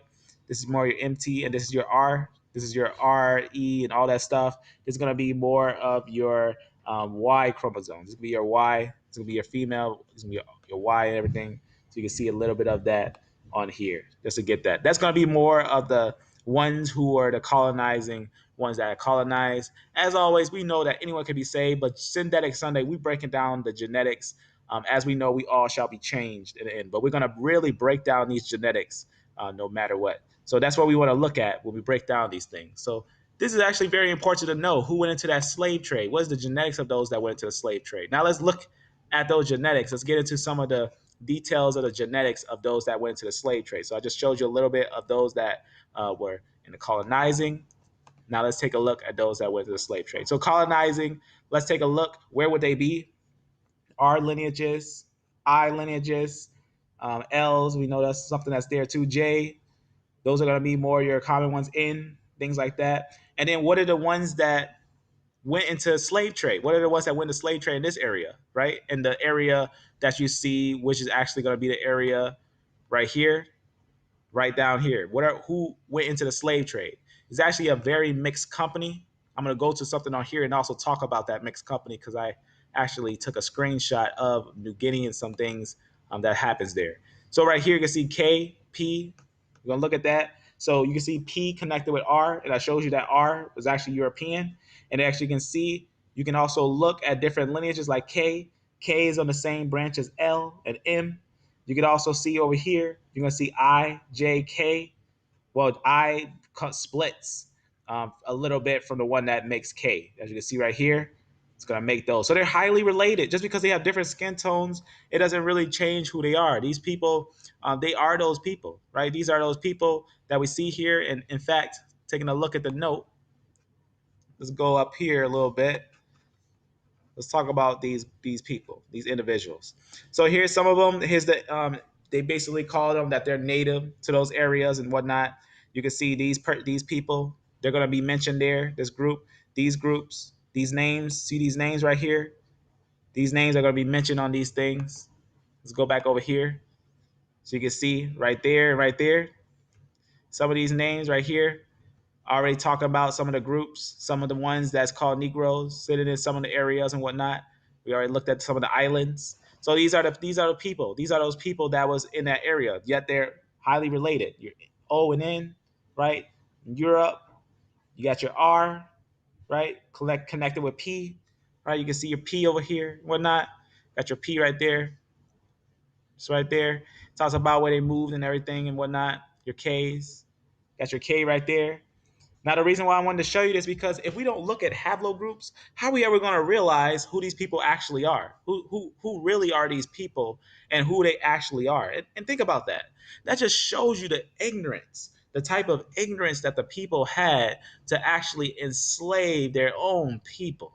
This is actually one of those things that we got to consider. It had to do with the skin color. It had to do with the imagery of how they looked. They didn't look the same. They didn't look the same, so they didn't like them. So that's why we're going over these things, because those didn't have a voice, but we have a voice for them. So that's why I want to show you that in genetics, we can actually find out who they are just by linking it to also the understanding of the split of Ham, right? The split of Ham, the split of Shem, and the split of Japheth. We can see that split and we can find out who is all who. And no one can tell me anything if they try to say this is not the split of Japheth, and this is not the split of that, and this is not the split of that. All we have to do is find a certain people and follow the lineage and find out who they are, right? We know that the Scythians had R's because we find the domes that they were buried under. We know that we can find those Natufians, that the word Natufians actually named after Jerusalem city, the area of Jerusalem. Well, pretty much the mountain over there that encompassed Jerusalem. That's actually important to know that we find them there. And then we find these are Hamites. These are the lines of the Hamites. So it's just important to understand that split, because that's actually biblically important. That's biblically important. So they're actually Japhanites. They're actually Japhanites. These ones who we just showed, a lot of them are actually Japhanites, but some of them have different lineages. Like I showed you E and D, some different things like that. They're going to have different lineages here. In fact, we're going to talk about them. So this is just your, this is usually like your basic search when you start to see some of these on Wiki, and then you start to get a little more deeper into these things as we constantly go over these things. So I just want to show you that because I think that's important. I think that type of information is important to see these groups and everything, who was all part of that area. Let's go over here. I want to show you something. Remember I was talking about New Guinea and things like that? I'm going to go to something on here that I'm just going to talk about real fast. And it just has something to do with that area of New Guinea. There's a lot of Y chromosomes down there. There's a lot of different people, a lot of different types of people in that area. A lot of different types of people. I just want to show you a quote that I had copied from one of these. Let me see if that's right here. Let's see. Actually, it might be right here. Yep. So right here, I'm going to show you something that's said at the bottom here. Let me make sure this is the one.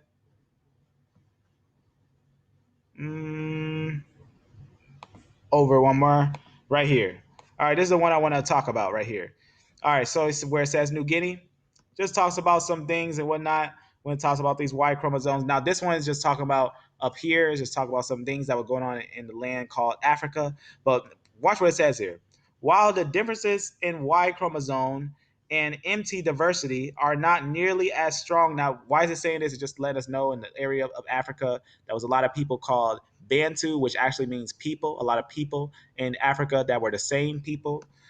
It's just telling us that those same people were not as different. It says basically right here, it says as strong in Africa as they are in the highlands of Western New Guinea. Now, it's important to understand in New Guinea, E is actually found there, but because remember we was talking about New Guinea right over here, this New Guinea right here, which we found on the map. We can find it right here, right above Australia, this larger island right here on this side. New Guinea is split, and Spain owned this area, and there were different people that owned this area. And that was, we actually can find that there was a group here with many diversities in this area, many diversities in this area. This almost was like a little port where everyone was kind of sitting there and then going out. And so in Western Guinea, there was a lot of people that was mixed there. In fact, there's a high diversity of mixed there. As you can see right here, right there, it says, and they are not, basically in Africa, they're basically one. Usually it's going to be the E lineage. It's going to what you're going to see mostly. And you got to know how they got there, how the E lineage got there. They're not the natives to Africa. I got multiple quotes to show you genetically that E lineage is not native to Africa. But let's keep on going and dig a little deeper in this. Let's see what's going on here.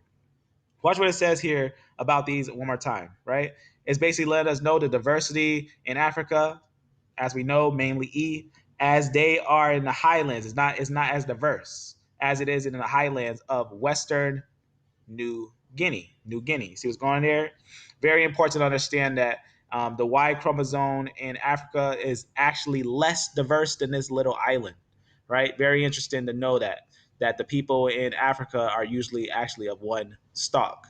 But over here, they're actually going to be a group of mingled peoples, right? Different fathers, bunch of different fathers in this area, right? We looked at that. Japhetic lines, Shemitic lines, different lines like that was in these areas that was put there. But a lot of them were darker skinned. A lot of those people had darker skin. But again, there's only 3 lines, Ham, Shem, and Japheth. But these aren't Hamites, but they're darker skinned. That's important to understand that we cannot group people just because how they look. We got to also look inside. There's a whole story to these people that we got to take a look at. We got to take a look at these things. But let's keep on going, because now that we got a good understanding on the history, now we can understand a little more on these things. We can understand a little more. So you can see what's going on there on those things. It's going to go down a little bit right here. Now this one, I might not read this, but these are some very interesting quotes. This note is in the description. Just has some very interesting talks on some things. Maybe I will talk about it, but it's one of those things that it is very interesting on details of stuff. So I'll just have this in the description if someone wants to dig a little deeper into these things, as it has some very interesting information on some of these things. But then go down a little bit though. So right here, I'm gonna go down even this one. I'm just gonna let this one be, as we mostly touch on those things as we had went through the live. I want to talk about a painting in Japan. I want to talk about a painting which is a style of painting. This type of style is called Nuban or Nuban. Nuban or Nuban is how you basically would word it. Nuban or Nuban. Basically, it's a style of art. It actually literally translates to Southern Barbarian. Southern Barbarian. You see what that's how that's worded. It was a term commonly applied to the Portuguese traders who began arriving in Japan in the mid-5th century, right? The mid-5th century. So that's when the slave trade started happening. And now, how did they get to Japan, right? How did these start to get to Japan? Now let's take a look at this art. I want to show you this art. Now you can see the grouping here was really interesting. You can see different shades, different colors, and different things like that. Now you can take a note why they call them barbarians or different things like that. It's just basically they didn't know what they, when someone calls someone a barbarian, usually it's because they don't know what they're saying or they just have different things that they do. So you can see there's like some in the background there, and you can see right here, they're all moving at different shades of color, some a little lighter brown, some a little lighter brown, some a little darker brown. You can see some that's probably native to the area sitting around, probably watching this group of people coming by, obviously looking like some have nobility. Maybe they know what they're doing as they're not dressed like slaves, but they're dressed like they're ready for business. You can see these ones are probably your richer ones in Spain and Portugal that moved around. There was some in Spain and Portugal that was actually of darker descent that actually had a well amount of money or a well amount to move around. So these groups were actually moving around and settling in different areas. And notice that they're in Japan. Now let's look at a map here. If they're from Spain and Portugal, let's talk about that. If these are from Spain and Portugal, where's Spain and Portugal? This is Spain and this is Portugal. Let's go and zoom. So there's your Spain right there. There's Portugal. So they must have somehow, as it is faster, not just on land but on water, because it's also a natural current. So they also made their way, as we know for a fact, that those who were in Spain and Portugal settled in India, settled in this area. They also end up settling all the way to right here. They end up settling these areas and being in an area that actually was contributing to another slave trade. Another slave trade was going on that happened all the way in the area that is called New Guinea. Now, what's interesting about this is that if we look at the details of this, let me just show you something about this painting. The time frame of this style of painting is in that time frame when a lot of this stuff was going on, with the crazy stuff, and people were settling in Japan, right? Let's look at that. So they were in this slave trade, and people were settling in Japan, right over here. So would that give enough time for these places to start getting more local visitors from maybe around these areas? Maybe around these areas we would start to get visitors settling in these areas? Absolutely. You would have visitors that were probably native to some of these areas and came and settled in these areas, probably escaping some of the things that were going on that time. And so they were coming and settling in these different areas. And we find different groups there. Like we find D and E, different lineages like that. They could probably easily blend in with the colors of how the people were. Is definitely something that is very feasible to imagine. Let's go and look at some more of this. Very interesting. Let's just read a little bit of it. It's on Wiki. You can see it in different places. It's something that's all over to talk about these things and whatnot. It just talks about the civilization. Some of these I'm not going to get too deep into, but it is very interesting to understand pigmentation. Is not something that actually makes a race, but it's very, very interesting to these things. But let's talk about something real fast on this for a little bit of understanding. Nubian art. This is a type of art called Nubian art. Nubian art refers to Japanese art of the 6th and 7th century, right? Now let's talk about a little bit of it. It's just the barbarians. We talked about that. It just talks about traders and missionaries from Europe, right? And mainly from Portugal, specifically from Portugal, right? So this art was specifically for those who came from Portugal. So it's very interesting to know that there was a group in Portugal that was mostly seen as dark. In fact, this actually lets us know this is a Japanese screen titled Barbarians of the South, the Portuguese. So it's really interesting why they call the Portuguese of the South, because a lot of them also went into Africa. A lot of them also went into the areas of where you can see what's south of this over here. So the South would actually be a little bit lower than them. So that's why they said they're from the South, because actually Spain is from the West, far west from them.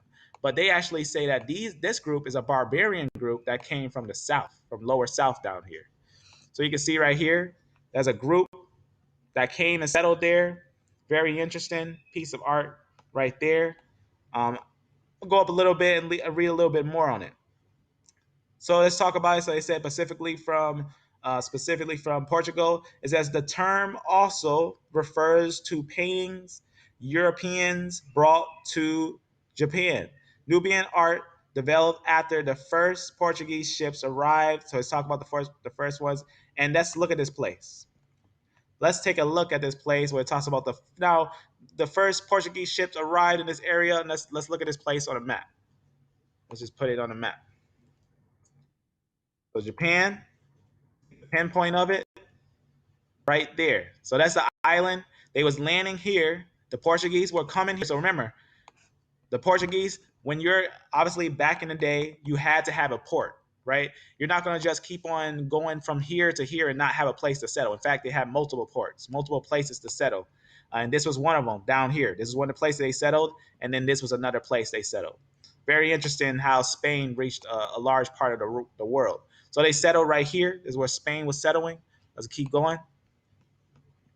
So in 1543, while Christian icons and other objects were produced, Nubian, let's just go a little bit over, just talks about some things. So artists, just talks about the artists and everything in school and whatnot, all that.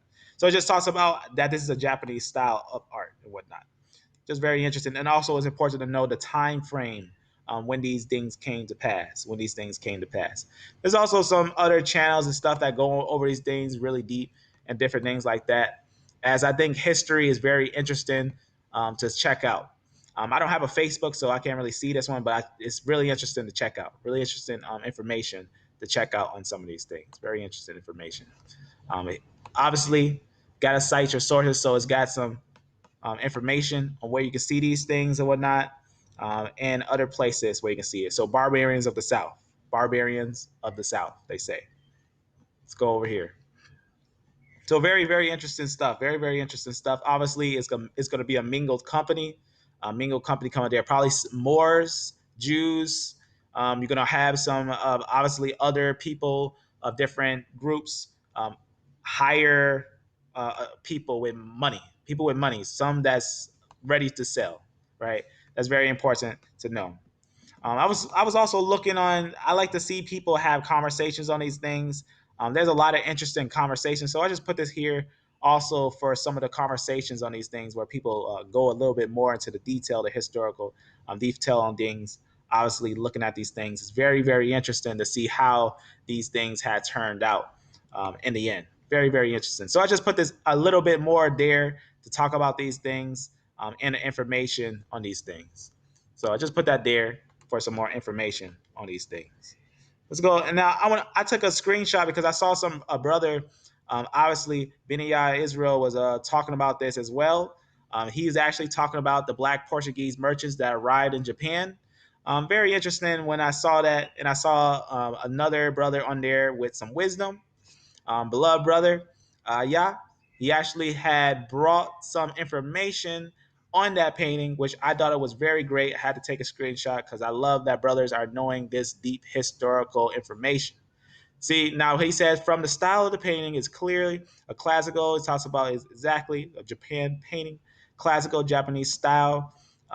This actually, what he actually says, I'm gonna jump right to it. He says it would still be before the translated slave trade, so the ish isn't used in its true. Now, going a little more deeper into it, that's why I wanted to show you a little bit of the history on those things. But that definitely sparked, when I seen him talk about that, that's why I went and grabbed some information just to talk about that real fast, that yes, that's important. That's why we talked about the slave trade, the Pacific slave trade, and the connection with the Portuguese with it, and how they end up getting in Japan, how some people got to Japan, and all those things. Big connection, big connection. It was very interesting to find out.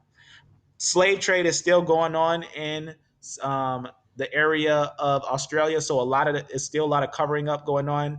You're not going to know every exact Y chromosome that was there, because a lot of people, they're not going to test them, or some of the graves are not going to test them. A lot of them, they're just going to be a shadow of the past, long as pretty much they just stay unknown. So that's why we're talking about this thing. So here's the aftermath. Here's the aftermath of all that. So this is going to be the ending of the live right here.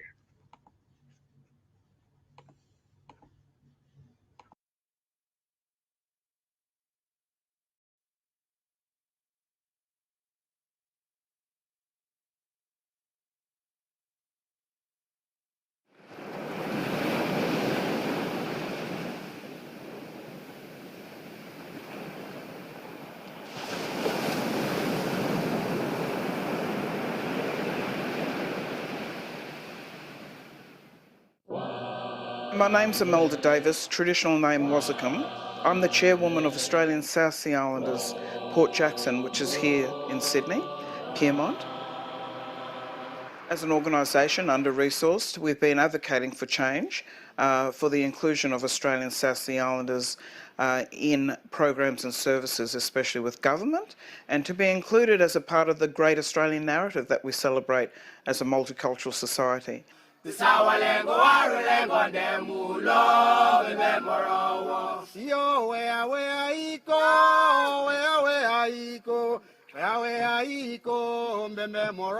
considered the forgotten people.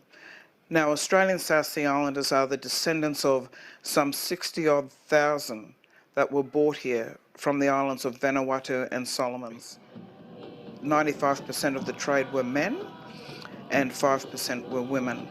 My grandfather, that's my mother's father, was 12 years old when he was taken off the island of Tanna in Vanuatu. He and two friends swimming on the beach and then being called upon the ship by a foreigner, something that was unusual, a white man, coercing.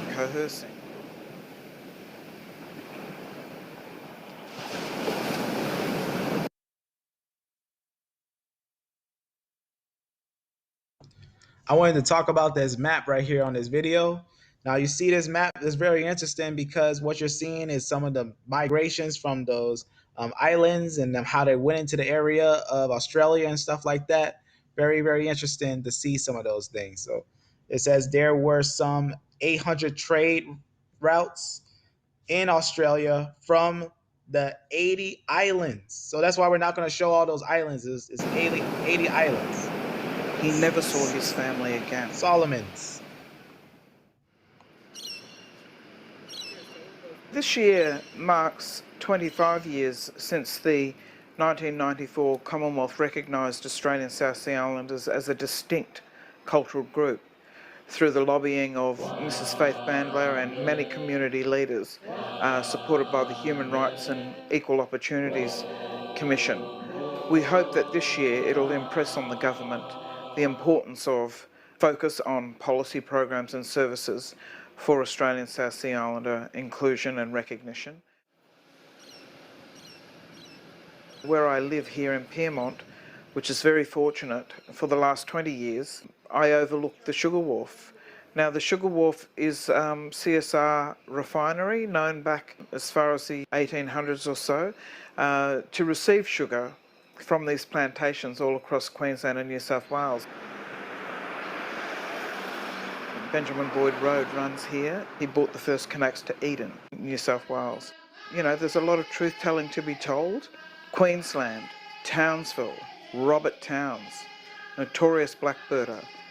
Townships are named after these people. John Mackay, another notorious blackbirder, celebrated rightfully for their establishing townships and societies and their entrepreneurialism and being great, I guess, achievers that they are. But no one man was an island, and they did that on the backs of blacks. South Sea Islander labour. And yet, my grandfather's story, Auntie Shireen's grandfather or chief line, Tom Tipplemata family story, is not told. And there's thousands of us that contributed to the success of this nation. There's the cemetery still in Mackay there that they're still uncovering. And it was callous.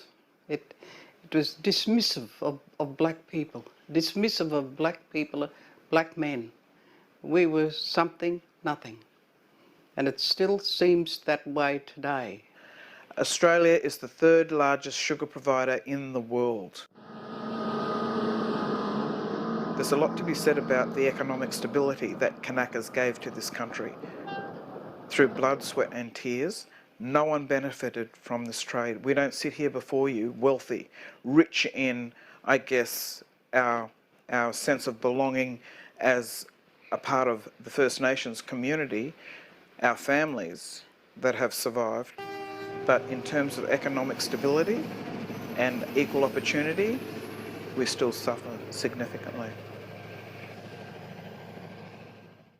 My grandfather was brought over from Vanuatu to build this sugar industry. My father was a gun cane cutter who helped cut all this cane in the old days. And sadly, we built this industry now. We all suffer from sugar diabetes. It's an industry that's killing us. And I'm wondering, when are we going to see a miracle happen that will cure us of all these incredible sicknesses and diseases from the industries that we help create in this country? Sugar. It's as natural as... Hello, sunshine. Nature shining through the sugar cane.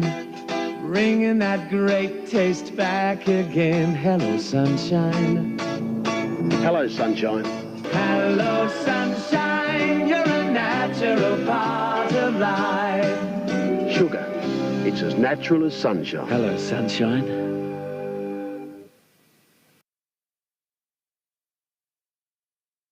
Remember what I showed you about that sugar? That's one of the biggest things in the slave trade. Sugar was one of the biggest things in the slave trade, especially in Brazil. And that, remember, Brazil was one of the major places right here. Well, when they was being shipped over here, over to Brazil, right? Which is, South America, which is a little different location right over here, right there. Right? That's where they had the sugar. And we know who is the ones who love doing the sugar trade. All right? We're going to look at a little bit of that. So these was also doing the sugar trade down here. We actually don't need that search anymore. Actually, I think I can just close it like that. So over here, that's what they were doing. When they came down here, they were doing sugar trade. You can see, again, going over to that information. Just go over to that information right here. So obviously, this is a little information, right? Portugal brought them down to here, to this area, but Portugal was also known to travel all the way to Goa, which is over there in India, and also known to travel all the way to the area as you see as New Guinea, and also to settle in the area of Japan. So you see how deep that is? Very, very interesting to see that. And remember how we showed you that from Spain, also they like to have sugar places, right? To have sugar works going on right here. Talks about right here for the sugar, what's going on. Now you got those interesting S's that look like F's, but those are S's. And you can see right here, go back out a little bit. It says by the colonists over here in San Tome soon became a considerable place of trade and valuable for its sugar plantations, right? It was valuable for its sugar plantations and all those things and whatnot. So very, very interesting to see. Let's keep going. Let's keep going.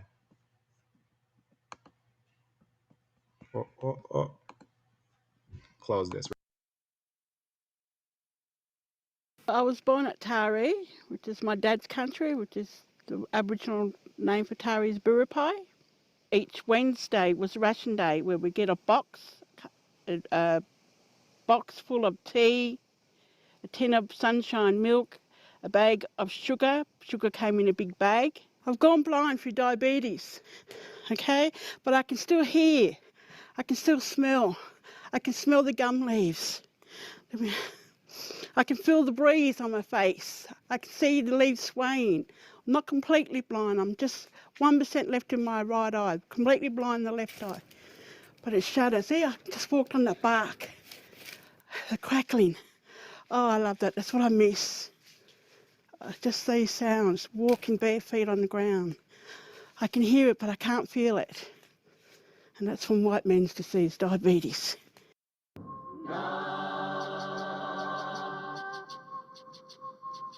Some 15,000 people died as a part of this trade. A lot of these people lost their lives within the first 6 months due to common disease, coming to a foreign land and catching the flu, chickenpox.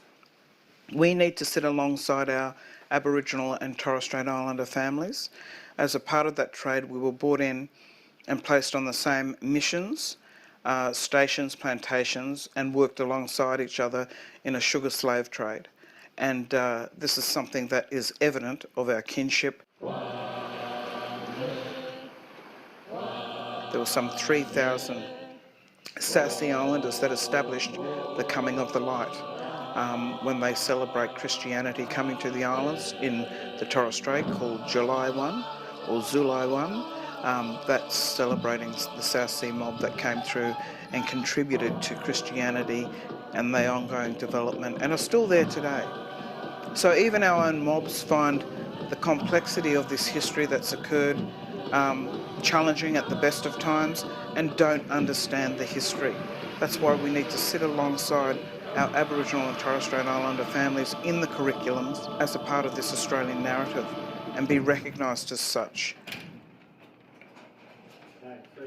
We celebrate multiculturalism, but really First Nations people and Australian South Sea Islanders and the South Sea Islander ancestors are being bypassed. The old ways, the way they worship, and they just have such a freedom.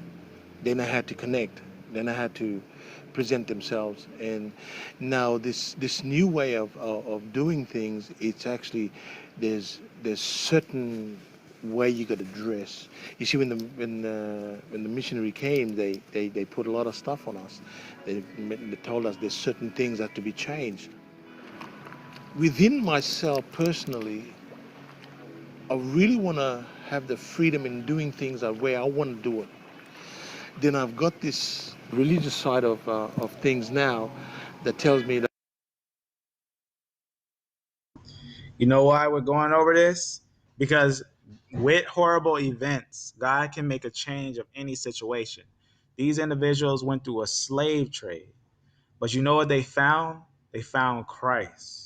Throughout all their pain and suffering that they had went through in life, they end up finding Christ. A lot of them actually are believers now. A lot of them actually are Christian. They actually believe in Christ. They actually believe in the Messiah, the one of the Bible. They actually believe the salvation, the gospel, the message was reached to them, though they had went through the time that they went through. So that's why we're talking about these things, because even in hard situations, God can bring forth good. In a bad situation, God can bring forth salvation. In darkness, in the midst of darkness, God can bring forth light, and the evil will not comprehend it, but yet it is. So that's why we're talking about this thing, because it's very, very, very important to understand the blessings in knowing the gospel, even when the situation is evil. Blessed is those who find truth and those who hold fast to it. That I gotta dress certain way, I gotta talk certain way, I gotta do things certain ways, and I'm trying to present something that is really not me, and it's right across everywhere, and that is the conflict that is there, because you have the older people saying this is how you do it, and the young people say no, this is the old way, we'll do this. So there's this unity and this harmony right across the community.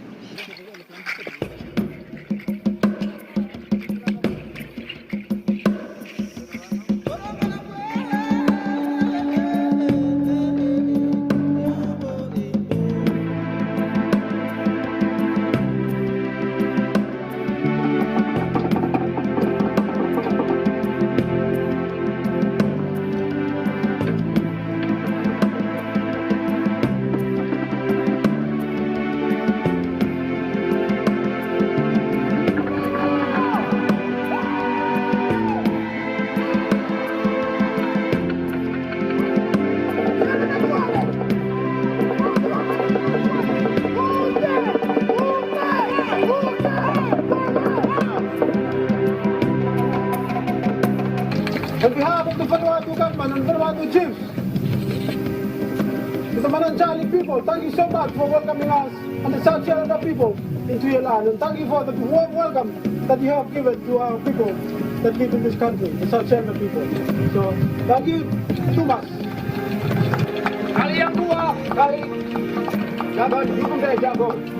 We all welcome you here on Malanjali country.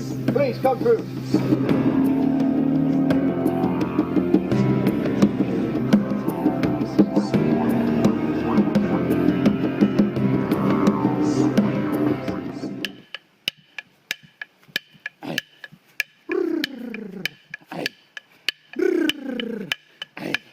Australia had civil society long before Captain Cook came here.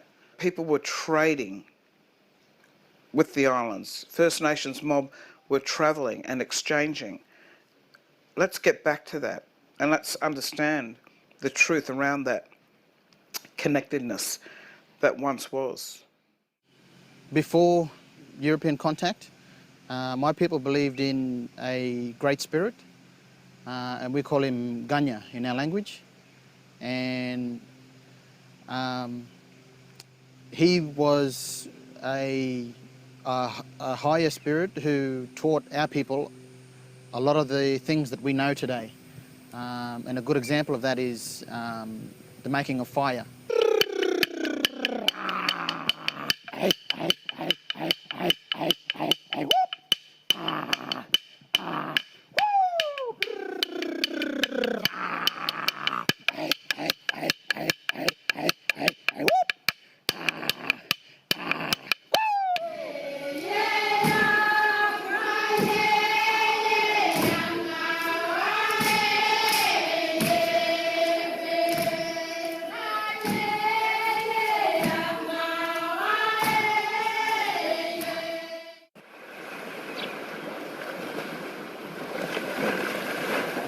I would like to take you on a journey. Can you imagine you're with your brothers and sisters playing on a beach and a small boat pulls up?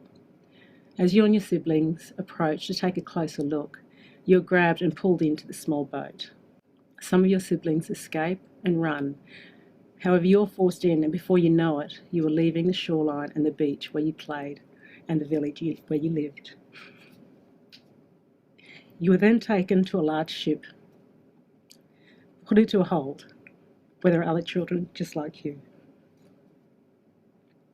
Here you sit, afraid, and wish you were back in your village. As the days pass, more young people are thrown into darkness with you.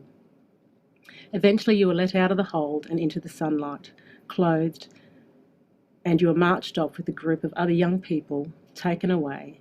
Eventually, ahead of you, you see fields of sugarcane. As a young woman, my great-grandmother was one of the few young women amongst the young men taken from their village to work in the cane and other primary industries on which this state of Queensland was made. These were young, strong men and women with strong cultures, languages, and came from vibrant, traditional village and family lives. My name is Sonia Minicon. I'm a proud descendant of the Cubby Cubby people of South East Queensland, but also of the people of Vanuatu. We need to look at our history in order to move forward. We need to reconnect the families here in Australia amongst our First Nations mob and South Sea mob, as well as in the islands. We need to know where our people come from. My mother's family were from Tongoa in Vanuatu. I was born in Ayr, and we lived, a lot of blacks lived on Plantation Creek, both Aboriginal and South Sea Islanders. You didn't have time to think about anything or think about anything else, or you just got to work for the day, and that money was used for food and all the rest of it. And you know, I think everybody gave tithes at church and whatnot, but it was certainly linked up in a tough discipline. There were about could be in about 20 families, all blacks. They were quite a religious community. They came from like a Pentecostal background.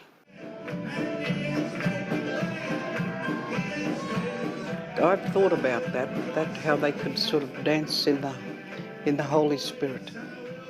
And I was just wondering, what is it? And to speak in tongues, what is it? That's I've thought about that most of my life. I've always been cynical about the role of churches in the community. I recognise they're good, but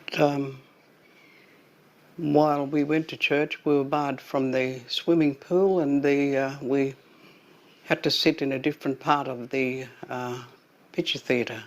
If we went, that was allocated to blacks. So I just regard it as the churches had their heads in the sand.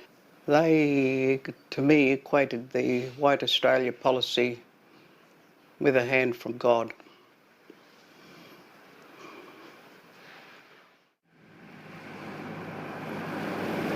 This is the road to Pinnacle Pocket, the old mission that used to be here. This used to be all bush here before. It's all cornfields now. This is where the houses started here. There would have been about 200 Aboriginal and Islander people living in this one little area here.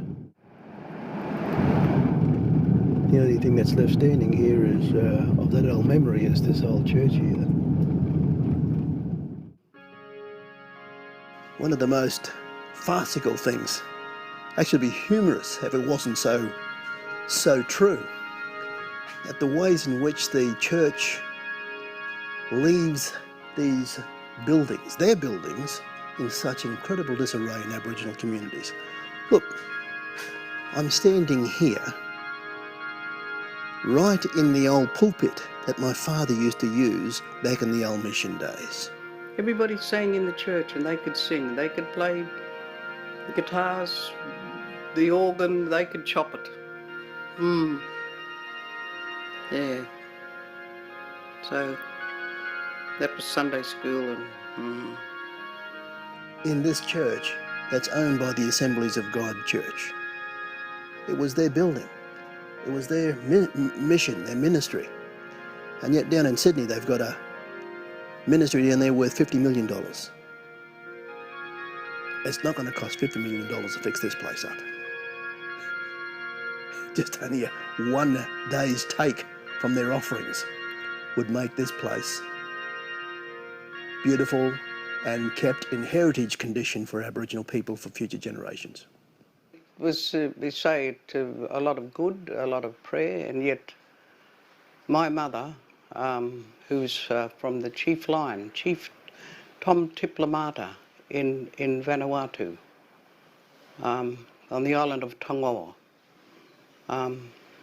She, even though the Bible was at the elbow, she just said these people, referring to white people as being common as mud, and you can't make a silk purse out of a sow's ear. I wondered how that, when I get older, how that equated with the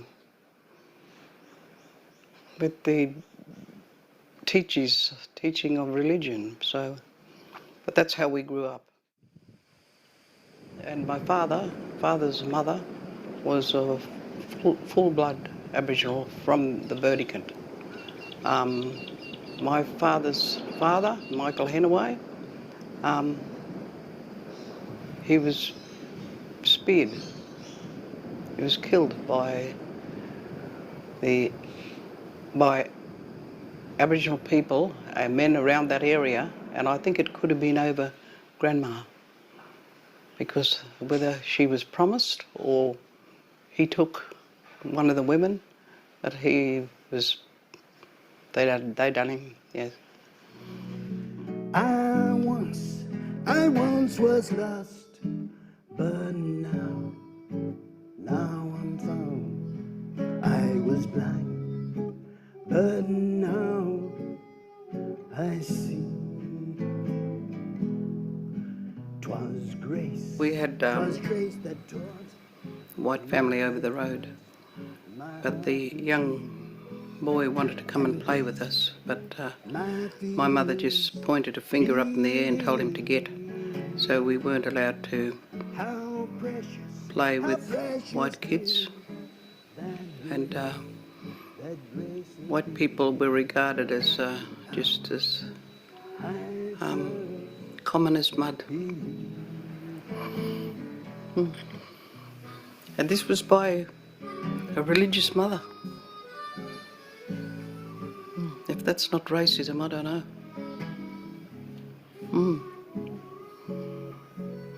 So let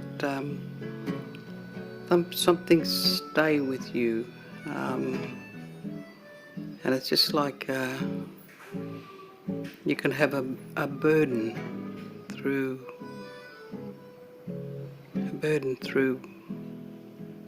family, but you get into the wider world, and then you make your own decisions. And I have many white friends, good people. Has borne me safe thus far, and grace will lead me home.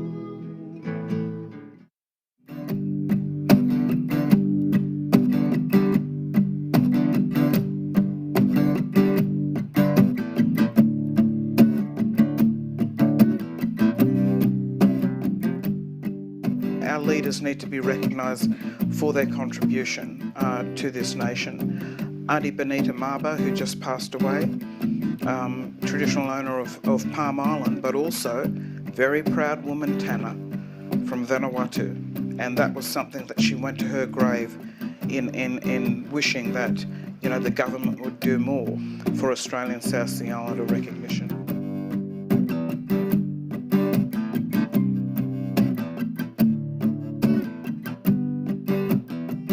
Because when you walk around our communities, our Indigenous communities, First Nations mob, you will see the evident stamp on people's faces as to being descendants of those Pacific nations. The solution to what's happening for First Nations mob, Australian South Sea Islanders and marginalised communities is truth-telling, the importance of empowering the people to resolve their issues. You can't have a top-down approach to how you deal with marginalised communities. You have to empower the people. We're excluded from the recognition just of Aboriginal and Torres Strait Islander people. We're excluded from the recognition of the historical aspect of this country. And to say to bring in a white Australia policy and to deport blacks, they didn't do it in America, honey, but they done it here. Today we have skilled, educated, savvy mob out there that are striving for excellence and that have the solutions to some of the issues that they live and deal with firsthand. Australian South Sea Islanders have been pushing for recognition since the early 1900s, breaking out of that slave trade, you know, to be treated equally from a human rights perspective. People have had their birthright stolen, taken away. I don't want my children to deal with this same issue. So it's up to us as a collective, as the great nation that we are, or say we are, to work together and make it right. It's a big issue lurking here, and it won't go away.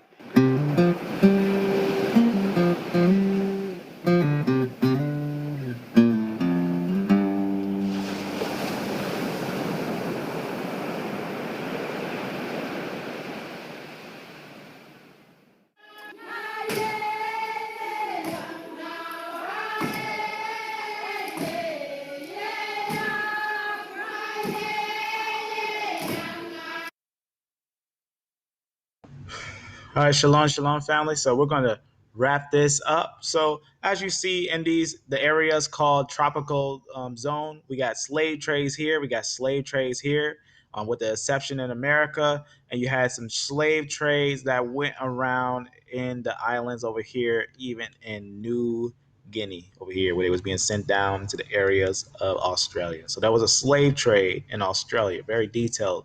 We went over today with that. So very interesting. So in the areas where we see the rainforests, you would think it'd be a beautiful story that's told in these areas of the rainforest, but there's nothing but pretty much woe that's told about in these areas. As you see in these highlighted areas, these are going to be some areas where we get some of the major slave trades, even in Africa, even directly there. Like, for example, with the Berlin Divide that happened in the 1800s, you can see a lot of these areas will be areas of massive slave trades. All these areas that you see here. Very, very interesting to note that. So very, very interesting stuff. I'm going to go over some other information later on, but Yah willing, this has been a blessing for whoever is the seeker who wants to know this information. This note will be in the description, and that would be information on what is called Australia or Australia's Pacific slave trade. So with that, family, if any questions, let me know. Otherwise, be blessed, be beloved, and amen.